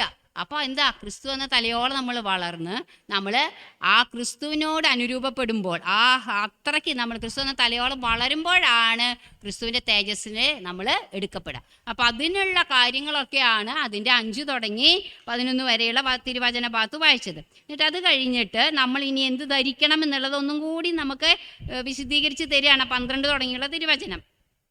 അതുകൊണ്ട് ദൈവത്തിൻ്റെ വൃതന്മാരും വിശുദ്ധന്മാരും പ്രിയരുമായി ഉള്ളവരോട് പറയാണ്, മനസ്സലിവ്, ദയ, താഴ്മ, സൗമ്യത, ദീർഘക്ഷമ എന്നിവ ധരിച്ചുകൊണ്ട് അന്യോന്യം പൊറുക്കുകയും ഒരുവനോട് ഒരുവന് വഴക്കുണ്ടായാൽ തമ്മിൽ ക്ഷമിക്കുകയും ചെയ്യുവിൻ.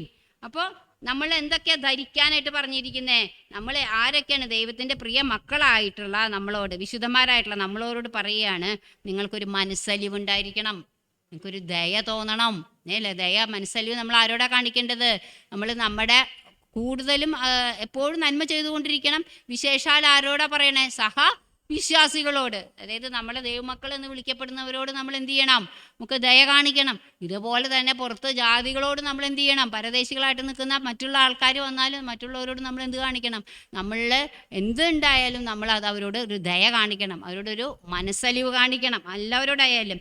അതുപോലെ താഴ്മ നമ്മളൊക്കെ തന്നെ ഉണ്ടാവണം, അതുപോലെ സൗമ്യത ഉണ്ടാവണം. ക്രിസ്തുവാണ് താഴ്മയുടെ ഏറ്റവും വലിയ മറുകുടം, അല്ലേ? ഫിലിപ്പിയർ ലേഖനത്തിൽ പറയുന്നുണ്ട്, തന്നെത്താൻ ദൈവമായിരിക്കേ അവൻ മനുഷ്യൻ്റെ വേഷം ധരിച്ചേ. അപ്പോൾ ആ ഒരു ഇപ്പം ഞാൻ വിചാരിക്കും, ഈ ഭൂമിയിൽ നമുക്കൊരു സ്ഥാനം ഉണ്ടെന്ന് വിചാരിക്കുക. അപ്പോൾ ഒരു മന്ത്രിമാർക്കായാലും മന്ത്രിയുടെ സ്ഥാനം പോകുമ്പോൾ ഒരു പെരുക്കം പാച്ചിലുണ്ടാവും. അവരുടെ ഹൃദയത്തിൽ എന്തെങ്കിലുമൊക്കെ മറ്റാൾക്ക് വേണ്ടിയിട്ട് എന്തെങ്കിലുമൊക്കെ, അത് നമ്മളിപ്പോൾ രാഷ്ട്രീയത്തിൽ നമ്മൾ കാണുന്നുണ്ട്. ഇപ്പം ഞാനൊരു ഗവൺമെൻറ്റിലെ തൃശ്ശൂർ ഗവൺമെൻറ്റിലെ ഡോക്ടറായിട്ട് പ്രിൻസിപ്പാൾ ഇൻചാർജൊക്കെ ആയിട്ട് ഇരുന്നതാണ്.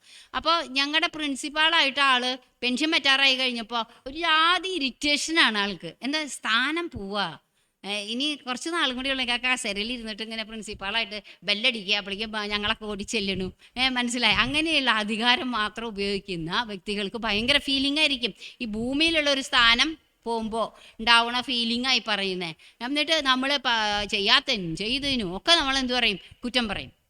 പക്ഷേ നമുക്ക് മനസ്സിലാവും അതെന്താണ്, ഈ പെൻഷൻ പറ്റാൻ പോണതിൻ്റെ ഒരു ഇറിറ്റേഷനാണ് ആൾക്ക് വരുന്നത്. ചിലവർ എങ്ങനെയായിരിക്കും, പെൻഷൻ പറ്റണ സമയമാകുമ്പോൾ ഭയങ്കര ഡിപ്രഷനിലേക്ക് പോകും, ഭയങ്കര വിഷമം. ഇനി ഞാൻ നേരം വെളുക്കുമ്പോഴേക്കും അടിഞ്ഞൊരുങ്ങി പോയിരുന്നത്, ഇനി അതൊന്നുമില്ല, വീട്ടിൽ കുത്തിയിരിക്കണം. അതങ്ങനെ. അപ്പോൾ രണ്ടും സംഭവിക്കുന്നുണ്ട്. ഇറിറ്റബിൾ ആവണവരും ഉണ്ട്, നേരെ ഓപ്പോസിറ്റ് ഒരു ആക്ഷൻ എടുക്കുന്നവരും ഉണ്ട്, മൂഡ് ഓഫ് ആവണവരും ഉണ്ട്. അപ്പോൾ ഇതൊക്കെ നമ്മൾ ഈ ഭൂമിയിൽ കാണുന്ന കാര്യങ്ങളാണ്. പക്ഷെ നമ്മുടെ ദൈവത്തിനൊന്ന് ആലോചിച്ച് നോക്കിയാൽ അത് ദൈവമായിരിക്കുക. യേശു, അല്ലേ? ക്രിസ്തുവിൻ്റെ ദൈവത്തിൻ്റെ പ്രതിച്ഛായയാണെന്നാണ് പറയുന്നത്, പ്രതിബിംബം എന്നാണ് പറയുന്നത് യേശുവിനെ. ആള് എന്ത് ചെയ്യാണ്? ഞാൻ ഇനി എൻ്റെ മക്കള് ജഡരക്തങ്ങളോട് കൂടി ഉള്ളതായതുകൊണ്ട് ഞാനും എങ്ങനെ വരണം? ജഡരക്തത്തോട് കൂടിയിട്ട് തന്നെ ജനിക്കണം, അല്ലേ? അപ്പോൾ അവിടെയാണ് താഴ്മ കാണിച്ചത്. നമ്മൾ താഴ്ന്നത് എവിടെയാ? നമ്മളൊരു പ്രാർത്ഥന പ്രാർത്ഥിക്കുമ്പോൾ നമ്മൾ പറയും, ഞാൻ പൊടിയാണേ, ഞാൻ പുഴുവാണേ, അങ്ങനെയൊക്കെ പറയണതല്ല താഴ്മ. താഴ്മ എന്ന് പറയണത് ഇപ്പോൾ യേശു കാണിച്ചു തന്ന താഴ്മ, അല്ലേ? ഇതാണ് താഴ്മ. അതുപോലെ തന്നെ യേശു നമുക്ക് എന്ത് നമ്മളെ പഠിപ്പിച്ചത്? താഴ്മ കാണിച്ചു തന്നു, ക്ഷമ കാണിച്ചു തന്നു. ഏറ്റവും കൂടുതൽ നമുക്ക് ക്ഷമയ്ക്ക് നമുക്ക് മാതൃക ആരാ കാണിച്ചു തന്നിരിക്കുന്നത്? യേശു തന്നെ പറഞ്ഞു, ഇബ്രായ ലേഖനത്തിൽ പറഞ്ഞു, ഞാൻ നിങ്ങൾക്കൊരു മാതൃക വെച്ച് പോയിരിക്കുന്നു. അപ്പോൾ ഈ മാതൃക നമുക്ക് ആരാ ഉള്ളത്? യേശുവാണ് നമ്മുടെ മാതൃക. അപ്പോൾ യേശു ക്ഷമിച്ച മറ്റുള്ളവരോട്, അല്ലേ? യേശുവിനെ അടിക്കുകയും പിടിക്കുകയും ഒക്കെ ചെയ്തവരോട് യേശു കുരിശുമ കിടന്നിട്ട് പറഞ്ഞത് എന്താ? പിതാവേ, ഇവർ ചെയ്യുന്നത് എന്താണെന്ന് അവർക്ക് അറിയില്ല, അവരോട് ക്ഷമിക്കണമേ. അപ്പോൾ ഒരു ക്ഷമയുടെ ഏറ്റവും വലിയ ഒരു ഉദാഹരണം, അല്ലെങ്കിൽ നമുക്ക് കാണുവാനായിട്ട് പറ്റുന്ന ഒരു ക്ഷമ എന്ന് പറയുന്ന ഒരു ദൈവം ഉണ്ടെങ്കിൽ അത് ദൈവമാണ്, യേശുവാണ്. അപ്പോൾ ആ യേശുവിൻ്റെ ക്ഷമ തന്നെ ദൈവമക്കൾക്കും വേണം. അതിനാണ് നമുക്ക് എന്ത് തന്നിരിക്കണേ? ദീർഘക്ഷമ തന്നിരിക്കണേ. ഒരു പ്രാവശ്യം ക്ഷമിക്കാനല്ല. അപ്പോൾ യേശു സുവിശേഷം പറഞ്ഞു നടന്നപ്പോൾ ഒരു ശിഷ്യൻ വന്ന് ചോദിച്ചു, എത്ര പ്രാവശ്യം ക്ഷമിക്കണം? 7 അല്ല 70 അല്ല എന്നൊക്കെ പറഞ്ഞില്ലേ? അതിങ്ങനെ എന്താ മൾട്ടിപ്ലൈ ചെയ്തിട്ട് ചില പാസ്റ്റർമാരതങ്ങ് പറയും. പക്ഷെ അതിൻ്റെ ഒന്നല്ല ആഴം. ഞാൻ പറയാന്ന് വെച്ചാൽ, ഇപ്പം നമ്മൾ നമ്മുടെ പ്രാക്ടിക്കൽ ലൈഫിൽ എടുക്കുകയാണെങ്കിൽ, ഇപ്പോൾ നമ്മുടെ ഭവനത്തിൽ തന്നെ ഒരാൾ ചെറിയൊരു കാര്യമായിരിക്കും, ലൈറ്റ് ഇട്ടാൽ ഓഫ് ചെയ്യില്ല, മനസ്സിലായോ? അപ്പോൾ നമ്മൾ എന്ത് ചെയ്യും? നമ്മൾ ഓഫ് ചെയ്യാമെന്ന് വിചാരിക്കുക. അത് എത്ര പ്രാവശ്യം നമ്മൾ ചെയ്യും? നമുക്ക് ഇറിറ്റേഷൻ വരില്ലേ? ദേഷ്യം വരില്ല. അപ്പോൾ നമ്മൾ എന്ത് ചെയ്യും? എണ്ണിപ്പറക്കും, പറയും, ഇത് നിൽക്കൊന്ന് ഓഫ് ചെയ്തൂടെ, നിൽക്കുന്നൊന്ന് ഓഫ് ചെയ്തൂടെ, നമ്മൾ ചോദിക്കും. പക്ഷെ നമ്മൾ എന്ത് ചെയ്യുകയാണ്? പരിശുദ്ധാത്മാവ് നമ്മളെ ദീർഘക്ഷമ പഠിപ്പിക്കുക. നീയൊന്ന് ഓഫ് ചെയ്യേ, അത് മിണ്ടാതെ പോയിട്ടൊന്ന് ഓഫ് ചെയ്യേ, നിങ്ങൾക്ക് അതിനുള്ള കൃപയുണ്ടോ നോക്കട്ടെ, സ്തോത്രം പറഞ്ഞതൊന്ന് ഓഫ് ചെയ്യാൻ നോക്ക്. ചെറിയ കാര്യമായിരിക്കും. നമ്മുടെ പ്രാക്ടിക്കൽ ലൈഫിൽ നമ്മൾ ജോലി ചെയ്യുന്ന സ്ഥാപനത്തിൽ നമ്മളെ കുത്താൻ ആരെങ്കിലും നിയമം വെച്ചിട്ടുണ്ടാവും, ഇല്ലേ? പഴയ നിയമത്തിൽ ഒരാൾക്ക് അങ്ങനെ കുത്തു കിട്ടിക്കൊണ്ടിരുന്നു. അപ്പോഴാണ് അവൾ എന്നിട്ട് എന്ത് ചെയ്യുന്നത്? ലഹരി പിടിച്ചോണം പോയിരുന്നിട്ട് പ്രാർത്ഥിച്ചപ്പോഴാണ് ശമ്മൂൽ ബാലിനെ അവൾക്ക് കിട്ടുന്നത്, അല്ലേ? അപ്പോൾ ഒരാളെ കുത്താനായിട്ട് വെച്ചു. അപ്പോൾ നമ്മൾ ഇതുപോലെ തന്നെ ഈ ലോക ജീവിതത്തിൽ നമ്മൾ നടക്കുമ്പോൾ നമ്മളെ കുത്താനും നമ്മളെ മുറിക്കാനും ഒക്കെ ആൾക്കാർ നമ്മുടെ ചുറ്റും ഉണ്ടാവും. അതിനകത്ത് നമ്മൾ എന്ത് ചെയ്യരുത്? പിറുപിറുക്കരുത്. കുത്ത് കിട്ടിക്കഴിഞ്ഞാൽ കർത്താവിനോട് പറയുക. അത് നമ്മൾ സ്തോത്രം പറയാനാ പറയണ ദൈവം. നമുക്കത് പറ്റുന്നുണ്ടോ എന്നുള്ളതാണ് നമ്മൾ ചിന്തിക്കേണ്ടത്. അപ്പോൾ നമ്മുടെ പ്രാക്ടിക്കൽ ലൈഫിലെ നമ്മളത് അപ്ലൈ ചെയ്യണം. അങ്ങനെ അപ്പോഴാണ് പരിശുദ്ധാത്മാവ് നമ്മളെ എന്ത് പഠിപ്പിക്കുന്നത്? ദീർഘക്ഷമ പഠിപ്പിക്കുന്നത്. നമ്മൾ അവിടുന്ന് ആ സിറ്റുവേഷൻ വിട്ട് ഓടാനല്ല പറയുന്നത്. നീ ആ ദീർഘക്ഷമ പഠിക്കേ, നീ ഓഫ് ചെയ്ത് കൊടുക്ക്, നീ അത് ചെയ്ത് കൊടുക്ക്. അല്ലെങ്കിൽ ഒരു പ്രാവശ്യം നമ്മൾ കൊടുത്തു, രണ്ടാമത്തെ പ്രാവശ്യം നമ്മൾ എന്തെങ്കിലും കൊടുക്കുകയാണ്, മൂന്നാമത്തെ പ്രാവശ്യം കൊടുക്കുകയാണ്, നമുക്ക് തിരിച്ചൊന്നും തരുന്നില്ല, നമ്മൾ നിർത്തില്ലേ? നമ്മൾ ഓട്ടോമാറ്റിക് പിന്നെ അയാൾക്ക് എന്തെങ്കിലും കൊടുക്കുമോ? നമ്മൾ കടായിട്ട് കൊടുത്തതാ, പക്ഷെ ഇങ്ങോട്ട് തരുന്നില്ലെങ്കിൽ നമ്മൾ പിന്നെ അയാളൊന്ന് കയറി സ്വത്രം പറയുമോ? ഒന്നും ചെയ്യില്ല. പക്ഷെ അത് ചെയ്യാൻ പാടില്ല. നമുക്ക് ക്ഷമ എന്നല്ല യേശു നമ്മളോട് പറയണത്, നമുക്ക് ദീർഘമായിട്ട് നിങ്ങൾ അവരോട് ക്ഷമിക്കണം. അപ്പോൾ സ്നേഹത്തിൻ്റെ ഒരു നല്ല ഡെഫിനിഷൻ എവിടെയൊക്കെ എടുക്കുന്നത്? കൊരിന്ത്യർ 13 അധ്യായത്തിൽ വളരെ നല്ലൊരു ഡെഫിനിഷൻ എടുക്കുന്നുണ്ട്. അപ്പോൾ അതാണ് സ്നേഹം. അപ്പോൾ അത് അവിടെ പറയുന്നത്, നിങ്ങൾ കർത്താവ് നിങ്ങളോട് ക്ഷമിച്ചതുപോലെ നിങ്ങളും ചെയ്യുക, എല്ലാറ്റിനും മീതെ. ഇനിയിപ്പോൾ ഇതിൻ്റെ ഒക്കെ പുറമെ പറയുകയാണ്, സമ്പൂർണ്ണയുടെ ബന്ധമായ സ്നേഹം ധരിപ്പിൻ. അപ്പോൾ നമുക്ക് ധരിക്കാനുള്ള സംഭവങ്ങളൊക്കെ ഇവിടെ പറഞ്ഞുകൊണ്ടിരിക്കണേ. മുകളിൽ നമ്മൾ വിട്ടുകളയാനുള്ളത്, മരിപ്പിക്കാനുള്ളത്, നമ്മൾ ഉരിഞ്ഞു കളയാനുള്ളത് ഒക്കെ നമ്മൾ അറിഞ്ഞു കഴിഞ്ഞു. ഇനി നമ്മളോട് പറയണത് ധരിക്കേണ്ട കാര്യങ്ങളൊക്കെയാണ്. അതിൻ്റെ താഴെ അതുകൊണ്ട് നമ്മൾ ചെയ്യേണ്ട കാര്യങ്ങളൊക്കെയാണ് ഇവിടെ പറയുന്നത്. പക്ഷേ ഇതിൻ്റെ ഒക്കത്തിൻ്റെയും മുകളിലായിട്ട് വരുന്ന ഒരു സംഭവം എന്താണ്? സമ്പൂർണ്ണയുടെ ബന്ധമായ സ്നേഹം ധരിപ്പിൻ. സ്നേഹം ധരിക്കുമ്പോൾ ഓട്ടോമാറ്റിക് നമുക്ക് ദയ വരും, മനസ്സലിവ് വരും. നമുക്ക് പിന്നെ എന്താണ്? മനസ്സലിവ്, ദയ, താഴ്മ വരും, സൗമ്യത വരും, ദീർഘക്ഷമയൊക്കെ വരും. അപ്പോൾ അതിൻ്റെ മുകളിൽ നമുക്ക് എന്താണ് വേണ്ടത്? അതാണ് എല്ലാറ്റിനും മീതെ സമ്പൂർണ്ണതയുടെ ബന്ധമായ സമ്പൂർണ്ണതയുടെ ബന്ധമായ സ്നേഹം ധരിപ്പിൻ. അപ്പോൾ അതിൻ്റെയും നമുക്ക് എക്സാമ്പിൾ ആരെയെ കാണിക്കാനുള്ള? യേശുവിനെ കാണിക്കാനുള്ളൂ അല്ലേ? അവൻ പാപി ആവാതിരിക്കെ നമ്മളെ സ്നേഹിച്ചു, നമ്മൾ ശത്രുക്കളായിരിക്കുമ്പോഴും നമ്മളെ സ്നേഹിച്ചു ഇല്ലേ? അങ്ങനെയാണ് തിരുവചനം നമ്മൾ വായിക്കുന്നത്, 5:3 തുടങ്ങിയുള്ള വചനങ്ങൾ. അപ്പോൾ അവിടെയൊക്കെ നമുക്ക് ദൈവത്തിൻ്റെ സ്നേഹം നമ്മൾ രുചിച്ചറിയാനായിട്ട് ഇടയായി. ഇങ്ങനെയൊക്കെ നമ്മൾ ധരിച്ച് മുന്നോട്ട് വരികയാണെങ്കിൽ മാത്രമാണ് നമുക്ക് 15 നമുക്ക് ലഭിക്കുന്നത്. ക്രിസ്തുവിൻ്റെ സമാധാനം നിങ്ങളുടെ ഹൃദയങ്ങളിൽ വാഴട്ടെ. അപ്പോൾ ക്രിസ്തുവിൻ്റെ സമാധാനം യേശു തന്നേച്ചു പോകുന്നു. ഞാൻ ഈ ഭൂമിയിലുള്ള സമാധാനമല്ല, ഞാൻ എന്നിലുള്ള സമാധാനം നിങ്ങൾക്ക് തന്നേച്ചു പോകുന്നു എന്ന് നമ്മൾ പറയുമ്പോൾ നമ്മൾ അത് അനുഭവിക്കാനായിട്ട് ഇടയാകണമെങ്കിൽ, ഹൃദയത്തിൽ ഒരു സമാധാനം, എന്തൊക്കെ പ്രശ്നങ്ങളുണ്ടായാലും സമാധാനം ഉണ്ടാകണമെങ്കിൽ നമുക്ക് എന്ത് ചെയ്യണം? ഈ പറയുന്ന സംഭവങ്ങളൊക്കെ നമ്മൾ ചെയ്തിരിക്കണം. ഏതൊക്കെ? വിട്ടുകളയണം, മരിപ്പിക്കേണ്ടത് നമ്മൾ മരിപ്പിക്കണം, നമ്മൾ ധരിക്കേണ്ടത് നമ്മൾ ധരിക്കണം അല്ലേ? അപ്പം അങ്ങനെ ധരിച്ച് നമ്മൾ മുന്നോട്ട് വരുമ്പോഴാണ് ക്രിസ്തുവിൻ്റെ സമാധാനം നിങ്ങളുടെ ഉള്ളങ്ങളിൽ വരുന്നത്. അതിനായിട്ടല്ലോ നിങ്ങൾ ഏക ശരീരമായി വിളിക്കപ്പെട്ടിരിക്കുന്നത്. അപ്പോൾ ഏക ശരീരമായിട്ട് വിളിക്കപ്പെട്ടിരിക്കുക. അപ്പോൾ നമ്മളായിരിക്കുന്ന സഭയാണ് യേശുവാണ് ഒരു സഭയുടെ തല അല്ലേ? യേശുവിൻ്റെ ശരീരമാണ് ഏത്? സഭ. നമ്മളായിരിക്കുന്ന സഭയിലേക്ക് നമ്മളെ വിളിച്ചിരിക്കുന്നത് ആ സഭയായിട്ട് ഏക ശരീരമായിട്ട് ഇരിക്കാൻ വേണ്ടിയിട്ടാണ്. മനസ്സിലാവുന്നുണ്ടോ? അങ്ങനെ വെളിപ്പെട്ടും ഇരിക്കുന്നത്. ഇനി നമ്മളോട് പിന്നെയും പറയുന്ന കുറേ കാര്യങ്ങൾ നമ്മൾ ഇനി ചെയ്യേണ്ടതായിട്ടുണ്ട്. നന്ദിയുള്ളവരായിരിക്കും. നമ്മുടെ മലയാളികൾക്കില്ലാത്തൊരു ഇതാണ് ഒരു താങ്ക്സ് പറയാന്നുള്ള കാര്യം. വളരെ കഷ്ടമാണ്. പക്ഷേ ഇംഗ്ലീഷിൽ അതൊരു എന്താ പറയുക, അവർക്കൊരു ലോക്കൽ ലാംഗ്വേജ് പോലെയാണ് അത്. ചിലപ്പോൾ അത് ഹൃദയത്തൊന്നും ആയിരിക്കുന്നില്ല ഈ ഇംഗ്ലീഷിലൊരു താങ്ക്സ് പറയണത്. നമ്മുടെ മലയാളികൾ ചിലപ്പോൾ താങ്ക്സ് പറഞ്ഞു കഴിഞ്ഞാൽ അത് ചിലപ്പോൾ ഹൃദയത്തിൽ തന്നെ ആയിരിക്കും. കാരണം നമ്മൾക്ക് എപ്പോഴും പറയാത്തൊരു വാക്കാണ് നന്ദി പറയുക എന്നുള്ളത്. അപ്പോൾ അതുകൊണ്ട് ഇടയ്ക്കെങ്ങാനും നമ്മൾ നന്ദി പറയുന്നതിന് അതിനകത്ത് കുറച്ചും കൂടി സിൻസിയർ ഈ ഇംഗ്ലീഷുകാരെക്കാളും ഉണ്ടാവുന്ന എനിക്ക് തോന്നണം, എനിക്കറിയില്ല എങ്ങനെയാണ്. അപ്പോൾ അങ്ങനെ നമ്മൾ നന്ദിയുള്ളവരായിരിക്കണം. പിന്നെ നമ്മൾ ചെയ്യേണ്ട 16 സങ്കീർത്തനങ്ങളാലും സ്തുതികളാലും ആത്മീയ ഗീതങ്ങളാലും തമ്മിൽ പഠിപ്പിച്ചും ബുദ്ധി ഉപദേശിച്ചും നന്ദിയോടെ നിങ്ങളുടെ ഹൃദയങ്ങളെ ദൈവത്തിന് പാടിയും ഇങ്ങനെ ക്രിസ്തുവിൻ്റെ വചനം ഐശ്വര്യമായ സകല ജ്ഞാനത്തോടു കൂടെ നിങ്ങളിൽ വസിക്കട്ടെ.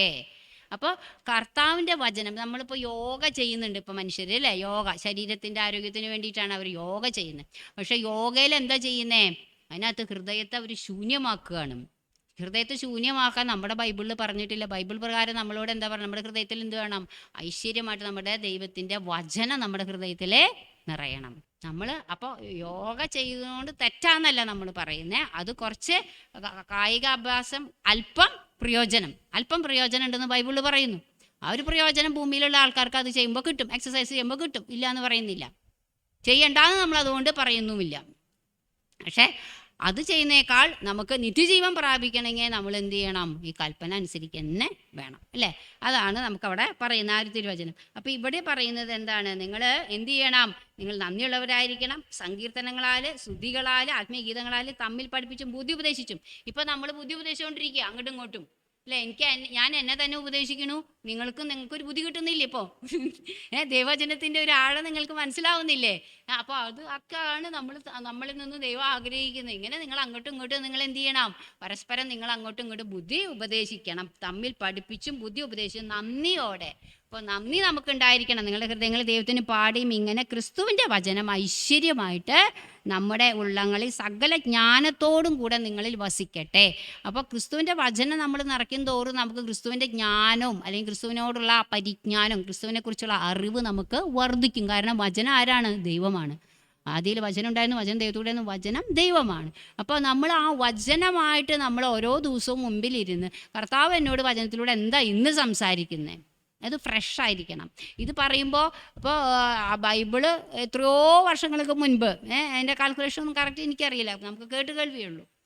40 പേര് എത്രയോ വർഷങ്ങളൊക്കെ കൊണ്ടൊക്കെ എഴുതി ഉണ്ടാക്കിയതൊക്കെയാണ്. അപ്പോൾ ഇത് പഴയതാണ് ബൈബിള്, ഓക്കെ, പഴയ ബൈബിളാണ്. പക്ഷേ നമുക്ക് ദിവസവും പുതിയ മന്ന തരുന്ന ദൈവമാണ്.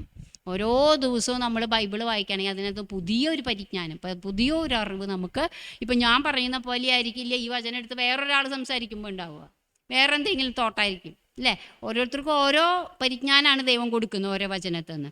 അപ്പോൾ നമ്മൾക്ക് അങ്ങനെ അതാണ് സകല ജ്ഞാനത്തോടും കൂടി നിങ്ങൾ വസിക്കട്ടെ. എന്നിട്ട് പിന്നെ 17 പറയണ നോക്കിയാൽ വാക്കിനാലോ ക്രിയയാലോ എന്ത് ചെയ്താലും സകലവും കർത്താവായ യേശുക്രിസ്തുവിൻ്റെ നാമത്തിൽ ചെയ്തും അവൻ മുഖാന്തരം പിതാവായ ദൈവത്തിന് സ്തോത്രം പറഞ്ഞുകൊണ്ടിരിപ്പിൻ. അപ്പോൾ നമ്മുടെ ഒരു കർത്തവ്യം എന്ന് പറയണത് എല്ലാത്തിനും ദൈവത്തിന് സ്തോത്രം പറഞ്ഞുകൊണ്ടിരിക്കുക. വാക്കില്ല, പ്രവൃത്തിയില്ല, എന്ത് ചെയ്താലും അതൊക്കെ കർത്താവിൻ്റെ നാമമഹത്വത്തിനാണ്. സ്തോത്രം കർത്താവേ, സ്തോത്രം കർത്താവേ. ഇതേ ഉള്ളൂ നമ്മളെ ഏൽപ്പിച്ചിട്ടുള്ള ഒരു ഡ്യൂട്ടി, അല്ലേ? നമ്മൾ വിശുദ്ധരായിട്ട് മനസ്സലിവ് ഈ പറയേണ്ട കാര്യങ്ങളൊക്കെ ധരിച്ചുകൊണ്ട് നമ്മൾ മുന്നോട്ട് പോകുമ്പോൾ, നമ്മൾ എല്ലാറ്റിനും മീതിയായിട്ട് നമ്മൾ സ്നേഹം നമ്മൾ ധരിച്ചു കഴിയുമ്പോൾ നമ്മുടെ ഉള്ളിൽ ആര് വരും? ക്രിസ്തുവിൻ്റെ സമാധാനം വരും. ക്രിസ്തുവിൻ്റെ സമാധാനം വന്നു കഴിഞ്ഞാൽ പിന്നെ നമ്മൾ ചെയ്യണത് എന്താ? എനിക്ക് സമാധാനം ഉണ്ടായാലും എനിക്ക് മറ്റുള്ളവർക്ക് കൊടുക്കാൻ പറ്റുള്ളൂ. എൻ്റെ ഹൃദയം ഇങ്ങനെ കലങ്ങി മറങ്ങിയിരിക്കുകയാണെങ്കിൽ എനിക്ക് മറ്റുള്ളവർക്ക് സമാധാനം കൊടുക്കാൻ പറ്റുമോ? ഞാൻ എന്നും എനിക്ക് എൻ്റെ കയ്യിൽ 5 പൈസ ഇല്ല കൊടുക്കാനായിട്ട്. അപ്പോൾ ഞാൻ പിന്നെ എൻ്റെ കാര്യങ്ങളൊക്കെ ഞാൻ വളരെ ലാവിഷായിട്ട് ചെയ്യുക. അപ്പോൾ പിന്നെ എന്തെങ്കിലും എനിക്ക് അങ്ങോട്ട് കൊടുക്കാണ്ടാവോ? നമുക്ക് ദൈവം തരുന്ന നന്മയും ഉപയോഗിക്കാനും നമുക്കൊരു പരിജ്ഞാനം ഉണ്ടാവണം. വേണ്ട, അതിനൊരു അറിവ് വേണം. നമ്മൾ എന്തിനു ഉപയോഗിക്കണം, എന്തിനു ഉപയോഗിക്കരുത്, ഇതും നമ്മളെ ആര് കൺട്രോൾ ചെയ്യണം? പരിശുദ്ധാത്മാവ് തന്നെ നമ്മളെ കൺട്രോൾ ചെയ്യണം.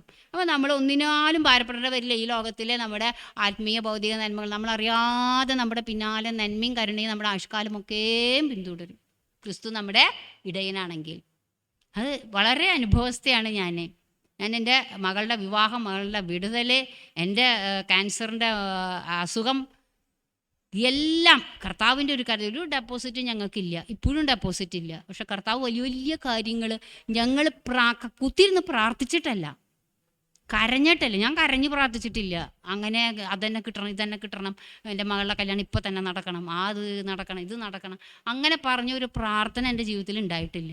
എൻ്റെ മക്കളെ പഠിപ്പിനെ പറ്റി പ്രാർത്ഥിച്ച് ഞാൻ പഠിപ്പിച്ചിട്ടില്ല. ഇപ്പം ഞാൻ പ്രാർത്ഥിക്കുന്നുണ്ട്. കാരണം ഞാൻ റിട്ടയർഡായിട്ട് ഇരിക്കുന്ന കാരണം കൊണ്ട് എക്സാം പ്രയർ എന്ന് കണ്ടൊരു പ്രയർ ഞാൻ നടത്തുന്നുണ്ട്. മറ്റുള്ള കുട്ടികളുടെ എക്സാം വരുമ്പോൾ അവർക്ക് വേണ്ടി പ്രാർത്ഥിക്കുന്നു. എക്സാം വരുമ്പോഴല്ല, ഞാനത് 24 മണിക്കൂറും എല്ലാ ദിവസവും പ്രാർത്ഥിക്കും. കുട്ടികളെ പേര് എഴുതി വെച്ച് 1 മണിക്കൂർ ഞങ്ങൾ കുറച്ച് സൗകര്യമാർ അതിനകത്ത് കൂടും, അവരും കൂടി ഇരുന്ന് പ്രാർത്ഥിക്കും. അപ്പോൾ നമുക്ക് നമ്മുടെ ദൈവം നമ്മുടെ തലമുറകൾക്ക് വേണ്ടി ചെയ്തത്, അതിന് നമുക്ക് ദൈവത്തോട് എന്താ ഉള്ളത്? നന്ദിയുള്ള. ചില സമയത്ത് നമ്മൾ വിളിക്കുമ്പോൾ ആരും ഉണ്ടാവില്ല, പക്ഷെ നമ്മുടെ കൂടെ പ്രാർത്ഥിക്കാൻ ആരൊക്കെ ഉണ്ട്? നമ്മുടെ യേശു കർത്താവ് നമ്മുടെ കൂടെ ഉണ്ട്, ഇല്ലേ? യേശു എന്താ ചെയ്യണേ? പിതാവിൻ്റെ വലത്തുഭാഗത്തിരുന്ന് നമുക്ക് വേണ്ടി മധ്യസ്ഥം വഹിക്കുക. 24 മണിക്കൂർ. ഇസ്രായേലിൻ്റെ പരിപാലകൻ മയങ്ങുന്നുണ്ടോ, ഉറങ്ങുന്നുണ്ടോ? ഇല്ല. അപ്പോൾ യേശുവിന് ഉറക്കില്ല അവിടെ ഇരുന്നിട്ട്. നമ്മളൊക്കെ ഇങ്ങനെ നോക്കിക്കൊണ്ടിരിക്കുക. യഹോവ ഭക്തൻ്റെ മേലെ ആരുടെ ദൃഷ്ടിയുണ്ട്? യഹോവയുടെ ദൃഷ്ടിയുണ്ട്. നമ്മളെവിടെ പോകണോ, എന്ത് പറയണോ, ഏത് വാക്ക് ഉപയോഗിക്കണോ, എങ്ങനെ സംസാരിക്കണോ, ഇതിനൊക്കെ ദൈവത്തിൻ്റെ ദൃഷ്ടിയുണ്ട്. മനസ്സിലായ? അപ്പോൾ നമുക്ക് വേണ്ടതൊക്കെ നമുക്ക് സമയത്തിന് നമുക്ക് നൽകും. അപ്പോൾ നമ്മൾ എന്ത് ചെയ്യണം? സ്തോത്രം പറഞ്ഞുകൊണ്ടിരിക്കാൻ. മനസ്സിലായി? ഇനി അവിടെ നിങ്ങളുടെ കഴിഞ്ഞില്ല. ഇനി ഭാര്യമാർക്കുള്ളത്, ഭർത്താക്കന്മാർക്കുള്ളത്, പിതാക്കന്മാർക്കുള്ളത്. സമയമുണ്ടോ പാസ്റ്റർ? കുറച്ചും കൂടി എനിക്ക് പറയാനുണ്ട്. പറഞ്ഞാൽ കുഴപ്പമില്ലല്ലേ? നിങ്ങൾക്ക് ബോറടി ഉണ്ടോ? ഓക്കെ പറഞ്ഞോട്ടെ. ഓക്കെ, അപ്പോൾ നമുക്ക് ഇനി അടുത്ത 18 തുടങ്ങിയല്ല നമുക്ക് 25 വരെ അങ്ങ് പോവാം കേട്ടോ. അപ്പോൾ ആ ഒരു ലേഖനം അങ്ങ് കഴിയുമല്ലോ 3. അപ്പോൾ ഭാര്യമാർക്കുള്ളതുണ്ട്, ഭർത്താക്കന്മാരോടുള്ളതുണ്ട്, അതുപോലെ മക്കളോടുള്ളതുണ്ട്, പിതാക്കന്മാരോടുള്ളതുണ്ട്, ദാസന്മാരോടുള്ളതുണ്ട്, അല്ലേ? അപ്പോൾ ഇങ്ങനെയുള്ള കാര്യങ്ങളെ കൂടി നമുക്കൊന്ന് ചിന്തിച്ചിട്ട് നമുക്ക് ദൈവസന്നിധിയിൽ ഇരിക്കാം. ഓക്കെ, ഭാര്യമാരെ നിങ്ങളുടെ ഭർത്താക്കന്മാർക്ക് കർത്താവിൽ ഉചിതമാകും വണ്ണം കീഴടങ്ങുവിൻ. അപ്പോൾ നമ്മൾ എപ്പോഴും ഭർത്താക്കന്മാർ നമ്മളെ കംപ്ലൈൻറ്റ് പറയണത് എന്താ? നീ എന്നെ കീഴ്പ്പെടുന്നില്ല. ഇത് നമ്മൾ കേൾക്കും ഏത് നേരം. പക്ഷെ എങ്ങനെ നമ്മൾക്ക് കീഴ്പ്പെടണ്ടോ? ആള് കർത്താവിലാണ് അല്ലെങ്കിൽ കർത്താവിൻ്റെ ആത്മാവിലാണ് നയിക്കപ്പെടുന്നത് എന്ന് കണ്ടു കഴിഞ്ഞാൽ, ഇപ്പോൾ കർത്താവിൻ്റെ ഹിതപ്രകാരം കർത്താവിൽ ഉചിതമാകും വണ്ണാണ് നമുക്ക് കീഴ്പ്പെടേണ്ട ആവശ്യമുള്ളൂ. നമ്മളെല്ലാത്തിനും അവരനുസരിക്കേണ്ട കാര്യമില്ല. ഇപ്പോൾ കർത്താവ് ഇപ്പോൾ ഒരു ഭവനത്തിൽ ഒരാൾക്കായിരിക്കും എന്ത് ചെയ്യുന്നത്, ഈ വചനത്തിൻ്റെ പ്രകാശനം നൽകുന്നത്. ചിലപ്പോൾ ഭാര്യയ്ക്കായിരിക്കും, ഭർത്താവിനായിരിക്കും. പക്ഷെ അവനനുസരിച്ച് കഴിഞ്ഞാൽ അവൻ്റെ കുടുംബത്തെ അവൻ രക്ഷയിലേക്ക് കൊണ്ടുവന്നോളും. അത് ദൈവത്തിൻ്റെ വചനമുള്ളതാ. നീ കർത്താവ് യേശുവിൽ വിശ്വസിക്കാൻ നീ നിൻ്റെ കുടുംബവും രക്ഷ പ്രാപിക്കും. ചിലപ്പോൾ രണ്ടുപേരും ഒരുമിച്ചായിരിക്കില്ല രക്ഷ കേൾപ്പിക്കുന്നത്. പക്ഷെ ആ രക്ഷ കേൾപ്പിച്ച ആൾ എന്ത് ചെയ്യണം? കർത്താവിനെ സമർപ്പിച്ച് കഴിഞ്ഞാൽ ആ കുടുംബം മുഴുവൻ രക്ഷിക്കപ്പെടും. അത് കർത്താവിൻ്റെ സമയത്ത് ചെയ്തോളും. അത് കർത്താവിന്. അപ്പം നമ്മൾ എപ്പോഴും കർത്താവിനെ ആവശ്യമില്ലാതെ ഭർത്താക്കന്മാരെ കീഴ്പ്പെടുകയല്ല. അപ്പോൾ എനിക്ക് പ്രാർത്ഥനയ്ക്ക് പോകണം, എനിക്ക് ആരാധനയ്ക്ക് പോകണം. അപ്പോൾ എത്രയോ പേര്, ഇപ്പോൾ ഒരു സഹോദരി ഇപ്പോൾ ഞങ്ങളുടെ ചർച്ചിൽ വരുന്നുണ്ട്, ഒരു 2 മാസമായിട്ടുള്ളൂ. അപ്പോൾ ആ സഹോദരി സ്നാനപ്പെട്ടതാ. അപ്പോൾ ഭർത്താവ് അതിനെ ജീവൻ പോയാൽ വിടില്ല. അപ്പോൾ അത് കാരണം കൊണ്ട് അത് ഇത്ര നാളും ആരാധനയ്ക്ക് വന്നിട്ടില്ല. ഭർത്താവ് മരിച്ചപ്പോൾ വരാൻ തുടങ്ങി. അപ്പോൾ ഭർത്താവിനെ മരിപ്പിക്കേണ്ട വല്ല കാര്യം ഉണ്ടായാ? കുത്തിരുന്ന് മരിപ്പിച്ച് കഴിഞ്ഞിട്ട് വന്നു. അപ്പോഴത്തേനും അതിൻ്റെ മോന് 10-24 വയസ്സായ ഒരു മോനുണ്ട്. ആ മോന് എന്ത് ചെയ്യാണ്? മാനസികമായിട്ട് എന്തോ ചെറിയൊരു വിഭ്രാന്തിയായി. മനസ്സിലാവുന്നുണ്ട്? അപ്പോൾ അങ്ങനെയല്ല നമ്മൾ ചെയ്യേണ്ടത്. അപ്പോൾ കർത്താവിൽ നമ്മൾ അവരെ കീഴ്പ്പെട്ടാൽ മതി, ഭയപ്പെട്ടാൽ മതി. നമ്മൾ ദൈവത്തെക്കാൾ കൂടുതൽ നമ്മൾ ഭർത്താവിനെ ആയാലും പാസ്റ്റർമാരെ ആയാലും, ഇപ്പോൾ പാസ്റ്റർമാർ വചനം തെറ്റിച്ച് നമ്മളെ ഉപദേശം പഠിപ്പിക്കുന്നുണ്ടെങ്കിൽ അവർക്ക് കീഴ്പ്പെടണമെന്നൊന്നുമില്ല. പാസ്റ്റർമാരല്ല നമ്മളെ വിളിച്ചത്. ആരാ നമ്മളെ? കർത്താവ് നമ്മളെ വിളിച്ചു. കർത്താവ് നമ്മളെ വിളിച്ച ദൈവം നമ്മളോട് വിശ്വസ്തനാ.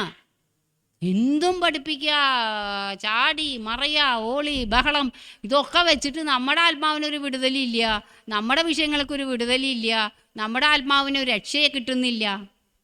ഇതൊക്കെ ആകുമ്പോൾ നമുക്ക് അവിടെ ഇരിക്കാൻ പറ്റുമോ? ഇല്ല. അപ്പോൾ നമ്മൾ കീഴ്പ്പെടേണ്ട കാര്യങ്ങൾക്ക് നമ്മൾ കീഴ്പ്പെട്ടാൽ മതി. അതാണ് കർത്താവിൽ ഉചിതമാകും വണ്ണം നിങ്ങൾ കീഴ്പ്പെടുവിൻ. അധികാരികൾക്കായാലും ആർക്കായാലും കർത്താവിന് ഹിതമാവണ്ണം അല്ലേ അവിടെ പറയുന്നത്. കർത്താവിൽ ഉചിതമാവണ്ണം കീഴ്പ്പെടുവിൻ. ഇനി ഭർത്താക്കന്മാരോട് പറയുന്നതാണ്, നിങ്ങളുടെ ഭാര്യമാരെ സ്നേഹിപ്പിൻ, അവരോട് കയ്പായിരിക്കരുത്. അപ്പോൾ സ്നേഹത്തിനെ പറ്റി നമ്മൾ നേരത്തെ പറഞ്ഞു അല്ലേ? ഏറ്റവും വലിയ സ്നേഹം നമ്മൾക്ക് കാണിച്ചു തന്നു, ദൈവം കാണിച്ചു തന്നു. അവരോട് കയ്പായിട്ട് ഇരിക്കരുതെന്ന്. അത് അവർക്ക് നന്നല്ല, കയ്പായിട്ടിരിക്കും. ചില ഭർത്താക്കന്മാർ അങ്ങനെയുണ്ട്. അവർക്ക് ഇഷ്ടപ്പെട്ട ഒരു സംഭവം ചോദിച്ചിട്ട് കിട്ടിയില്ലെങ്കിൽ അവർക്ക് കയ്പായി, അപ്പോഴേക്കും ദേഷ്യമായി അല്ലേ? അപ്പോൾ അതൊന്നും നടക്കണ കാര്യങ്ങളല്ല. അപ്പോൾ വചനം പറയണത് എന്താണ്? നിങ്ങളുടെ ഭാര്യമാരെ നമ്മൾ സ്നേഹിക്കണം, അവരോട് കയ്പായി ഇരിക്കരുത്. ഇനി മക്കളോട് എന്താ പറയണം? മക്കളെ, നിങ്ങളുടെ അമ്മയും അപ്പന്മാരെ സകലത്തിലും അനുസരിപ്പിൻ, ഇത് കർത്താവിൻ്റെ ശിഷ്യന്മാരിൽ കണ്ട പ്രസാദകരമല്ലോ. അപ്പോൾ അത് പിന്നെ വേറെ കൽപ്പനകളിൽ തന്നെ പറയുന്നുണ്ട്, മാതാപിതാക്കൾ അനുസരിച്ചാൽ, അവരെ ബഹുമാനിച്ചു കഴിഞ്ഞാൽ എന്താണ്? അവർക്ക് ആയുസ്സും നന്മയും കിട്ടും. അപ്പോൾ ഈ ഭൂമിയിലെ ദീർഘായുസ്സും നന്മയും കിട്ടണമെങ്കിൽ അവരാരെ ബഹുമാനിക്കണം? മാതാപിതാക്കളെ ബഹുമാനിക്കണം. മാതാവിന് ചിലപ്പോൾ കുറവുണ്ടാവും, പിതാവിന് ചിലപ്പോൾ കുറവുണ്ടാവും, മാതാവിന് ചിലപ്പോൾ കുറച്ച് അറിവ് കൂടുതലുണ്ടാവും, അല്ലെങ്കിൽ പൈസ കൂടുതലുണ്ടാവും. അപ്പന് വേണമെങ്കിൽ ചിലപ്പോൾ പൈസ കുറവായിരിക്കും, അപ്പന് ചിലപ്പോൾ അറിവ് കൂടുതലായിരിക്കും. അങ്ങനെയൊക്കെ എന്ത് വേണമെങ്കിലൊക്കെ ഏറ്റക്കുറച്ചിലൊക്കെ നിങ്ങളുടെ അപ്പനമ്മമാർക്ക് ഉണ്ടായിരിക്കും. പക്ഷെ നമ്മൾ എന്ത് ചെയ്യണം? അവരെ നമ്മൾ ബഹുമാനിക്കുക തന്നെ വേണം. അപ്പോൾ നമുക്ക് എന്ത് കിട്ടും? ദീർഘായുസ്സും നന്മയും കുട്ടികൾക്ക് കിട്ടും. അത് കുട്ടികളോടുള്ള ഒരു ആലോചനയാണ് അല്ലേ? ഇനി പിതാക്കന്മാരോട് പറയും, നിങ്ങളുടെ മക്കൾ അധൈര്യപ്പെടാതിരിക്കേണ്ടതിന് അവരെ കോപിപ്പിക്കരുത്. അപ്പോൾ അത് ചില അപ്പന്മാർക്കുണ്ട്. അപ്പം പറയണത് മുഴുവൻ അങ്ങോട്ട് അനുസരിച്ചില്ലെങ്കിൽ മക്കളെ പിടിച്ച് അങ്ങ് വെറുതെ ആവശ്യമില്ലാണ്ട് പിടിച്ചടിക്കും. ആവശ്യമില്ലാണ്ട് അടിച്ചേ. ഇപ്പോൾ ഏതൊരു കുട്ടീനെ നമ്മൾ ശിക്ഷിക്കുമ്പോഴും ഇപ്പോഴത്തെ കുട്ടികളോട് പ്രത്യേകിച്ച് കാര്യകാരണ സഹിതം പറയാതെ അടിച്ചു കഴിഞ്ഞാൽ നമ്മളെ അവരെ ശരിക്കും ചോദ്യം ചെയ്യാൻ മാത്രമല്ല, ചിലപ്പോൾ ഇറങ്ങി പോകാനൊക്കെ അവർക്ക് ഇപ്പോൾ ഒന്നിനും മടിയില്ല, എന്ത് കാണിക്കാനും മടിയില്ല. ഒരു മൊബൈൽ ചെറുപ്പം തുടങ്ങി കൊടുത്ത് 10 വയസ്സുകാരനാണ് ഇപ്പോൾ ഈ വീഡിയോ ഒരെണ്ണം വന്നത്. ആ മൊബൈൽ അങ്ങ് മാറ്റി കഴിഞ്ഞപ്പോൾ അവനൊരു കെട്ടിടത്തിൻ്റെ മുകളിൽ കയറുന്നിട്ട്, എനിക്ക് മൊബൈൽ കിട്ടിയില്ലെങ്കിൽ ഞാനിപ്പോൾ ഇതിൻ്റെ മുകളിൽ നിന്ന് ചാടും. കണ്ടായിരുന്നോ നിങ്ങളൊക്കെ? വാട്സപ്പിൽ വന്നു ഇല്ലേ? അത് ചാടുന്ന പറഞ്ഞപ്പോഴേക്ക് നാട്ടുകാർ മുഴുവൻ കൂടി പോലീസും കൂടി മോനെ മൊബൈൽ തരാം. മനസ്സിലാവണ്ട? അപ്പോൾ ഇങ്ങനത്തെ പിള്ളേരാ. അപ്പോൾ ആ പിള്ളേരുടെ മുമ്പിൽ അവർ അനാവശ്യമായിട്ട് പിടിക്കുക ഒന്നും ചെയ്യാതെ സ്നേഹത്തിൽ നമ്മൾ എന്ത് ചെയ്താലും അവിടെ അതിന് പ്രതിഫലം നമുക്ക് കിട്ടും. സ്നേഹത്തിൽ മോനെ അത് അങ്ങനെയാണ്, ഇതിങ്ങനെയാണ് ഒന്ന് പറഞ്ഞ് മനസ്സിലാക്കാനുള്ള ഒരു സാവകാശം നമ്മൾ എടുക്കണം. അടിക്കേണ്ട സമയത്ത് നമ്മൾ അടിക്കും വേണം. അതവനെ കൊല്ലാനല്ല, അവനെ അത് ഒന്ന് തിരുത്താൻ വേണ്ടിയിട്ട്. ചിലപ്പോൾ ചിലവരൊക്കെ അടിക്കേണ്ടതൊക്കെ ഒന്ന് വരും ഇല്ലേ? അങ്ങനെ നമ്മളോട് പറഞ്ഞു വടി കൊണ്ട് നിങ്ങൾ അടിച്ചോ, വടി കൊണ്ട് അടിച്ചോ. ചിലർ ബെൽറ്റ് കൊണ്ട് അടിക്കുന്നവരുണ്ട്, കൈ കൊണ്ട് അടിക്കുന്നവരുണ്ട്. ഒരു പുരുഷൻ്റെ കൈയ്യൻ്റെ ഒക്കെ അടി ഒരു 5 വയസ്സുകാരനൊക്കെ കിട്ടിക്കഴിഞ്ഞാൽ എങ്ങനെ ഇരിക്കും? 8 വയസ്സുകാരനെയൊക്കെ കൈ കൊണ്ട് അടിച്ചു കഴിഞ്ഞാൽ പിതാക്കന്മാർ നല്ല വലിപ്പമുള്ളതല്ലേ, അതുകൊണ്ട് അടിച്ച് ആ കുട്ടിയുടെ പണി കഴിയും. അതുകൊണ്ട് പ്രത്യേകിച്ച് ബൈബിൾ വടി കൊണ്ട് നിങ്ങൾ അടിച്ചോ കുട്ടീനെ എന്നിട്ടുള്ള ആ ഒരു എക്സ്ക്യൂസ് പോലും നമുക്ക് ദൈവം പരിശുദ്ധാത്മാവ് ഇവിടെ എഴുതി വെച്ചിരിക്കുന്നത്. അപ്പോൾ അതാണ് പറയുന്നത്, പിതാക്കന്മാരെ നിങ്ങളുടെ മക്കൾ അധൈര്യപ്പെട്ടു പോകും അവരെ, അതുകൊണ്ട് അവരെ കോപിപ്പിക്കരുത്. ഇനി ദാസന്മാരോട് പറയാം, ദാസന്മാരെ ജഡപ്രകാരമുള്ള യജമാനന്മാരെ സകലത്തിലും അനുസരിപ്പിൻ. മനുഷ്യരെ പ്രസാദിപ്പിക്കുന്നവരെ പോലെ ദൃഷ്ടിസേവകളാലല്ല, കർത്താവിനെ ഭയപ്പെട്ടുകൊണ്ട് ഹൃദയത്തിൻ്റെ ഏകാഗ്രതയോടെ അത്രേ അനുസരിക്കേണ്ടത്. അപ്പോൾ നമ്മൾ മനുഷ്യരെ പ്രീതിപ്പെടുത്താൻ നമ്മൾ ഉണ്ടല്ലോ, ചില പാസ്റ്റർമാർ വീട്ടിൽ വരുന്നു എന്ന് പറയുമ്പോഴേക്കും നമ്മൾ ചില പെണ്ണുങ്ങൾ വീട് വൃത്തിയാക്കിയിട്ടില്ല.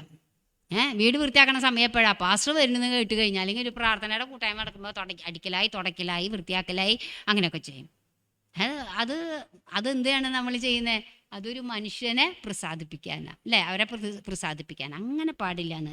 ദൃഷ്ടി സേവകളാലല്ല, കർത്താവിനെ ഭയപ്പെട്ടുകൊണ്ട് ഹൃദയത്തിൻ്റെ ഏകാഗ്രതയോടെ അത്രേ അനുസരിക്കേണ്ടത്.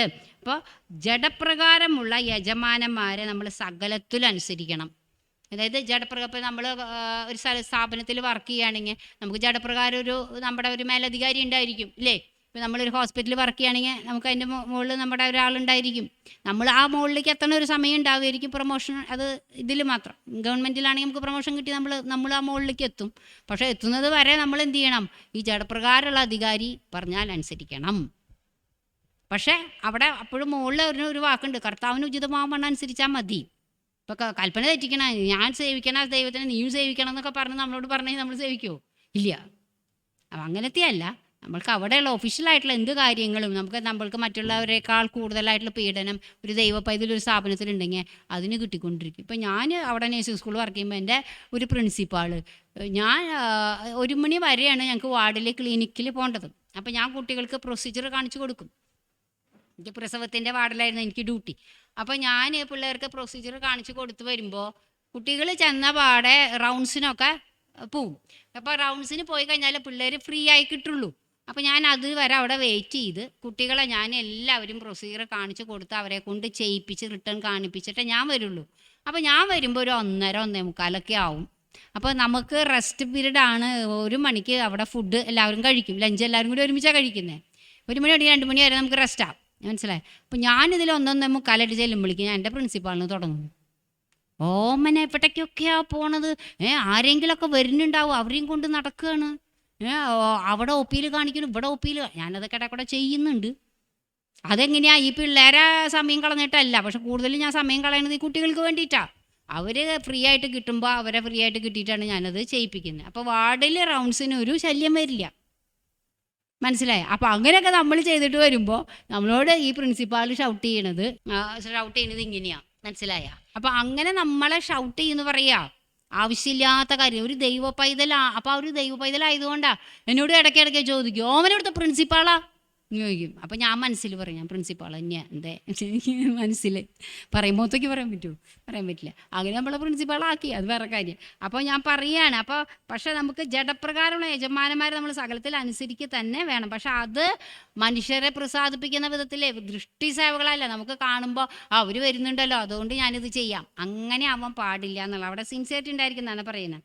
ഇനി അത് നിങ്ങൾ ചെയ്യുന്നതൊക്കെ മനുഷ്യർക്ക് എന്തല്ല കർത്താവിന് എന്ന പോലെ മനസ്സോടെ അവകാശം എന്ന പ്രതിഫലം കർത്താവ് തരും. ഇതിൻ്റെയൊക്കെ പ്രതിഫലം ആരാ തരുന്നത്? നമുക്ക് കർത്താവ് നമുക്ക് തരും. നമ്മുടെ സിൻസിയറിറ്റിയും. ഇപ്പോൾ എന്നോട് സിസ്റ്റർ ഇങ്ങനെ പറഞ്ഞല്ലോ, എപ്പോൾ വിളിച്ചാലും മിനിസ്റ്റർ വരും എന്നുള്ളത് അത് ശരിയാ. അതിൻ്റെ പ്രതിഫലം എനിക്ക് ആര് തരും? കർത്താവ് തരും. നിങ്ങളല്ല എനിക്ക് പ്രതിഫലം തരേണ്ടത്, കർത്താവ് എനിക്ക് അത് തരും. ഓക്കെ, അപ്പോൾ അത് അങ്ങനെയാണ്. അവകാശം എന്ന പ്രതിഫലം കർത്താവ് തരും. കർത്താവായി ക്രിസ്തുവിനെ സേവിപ്പിൻ.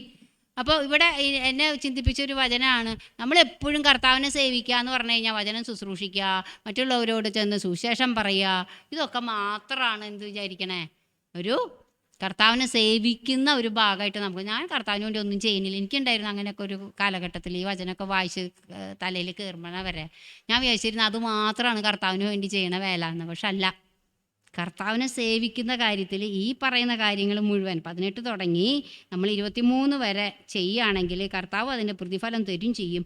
അത് കർത്താവായ ക്രിസ്തുവിനെ നമ്മൾ സേവിക്കുന്നതാണ്. അപ്പോൾ ഇത് കർത്താവിൻ്റെ വേലയും കൂടിയാണെന്ന് അറിഞ്ഞു വേണം നമ്മൾ ഈ വക സ്വഭാവത്തിലൂടെ കടന്നു പോകാൻ. കർത്താവ് എന്നിട്ട് പറയുകയാണ്, അന്യായം ചെയ്യുന്നവൻ താൻ ചെയ്ത അന്യായത്തിനൊത്തത് പ്രാപിക്കും, മുഖപക്ഷം കർത്താവിന് ഇല്ല. അപ്പോൾ ഈ വചനങ്ങളെ കർത്താവ് നമ്മളെ എവരെയും അനുഗ്രഹിക്കട്ടെ, എന്നെയും അനുഗ്രഹിക്കട്ടെ. എന്നെ എൻ്റെ കുടുംബത്തെ ഓർത്ത് പ്രാർത്ഥിക്കണമേ എന്ന് അപേക്ഷിച്ചുകൊണ്ട് ദൈവസന്നിധിയിലിരിക്കും. സ്തോത്രം.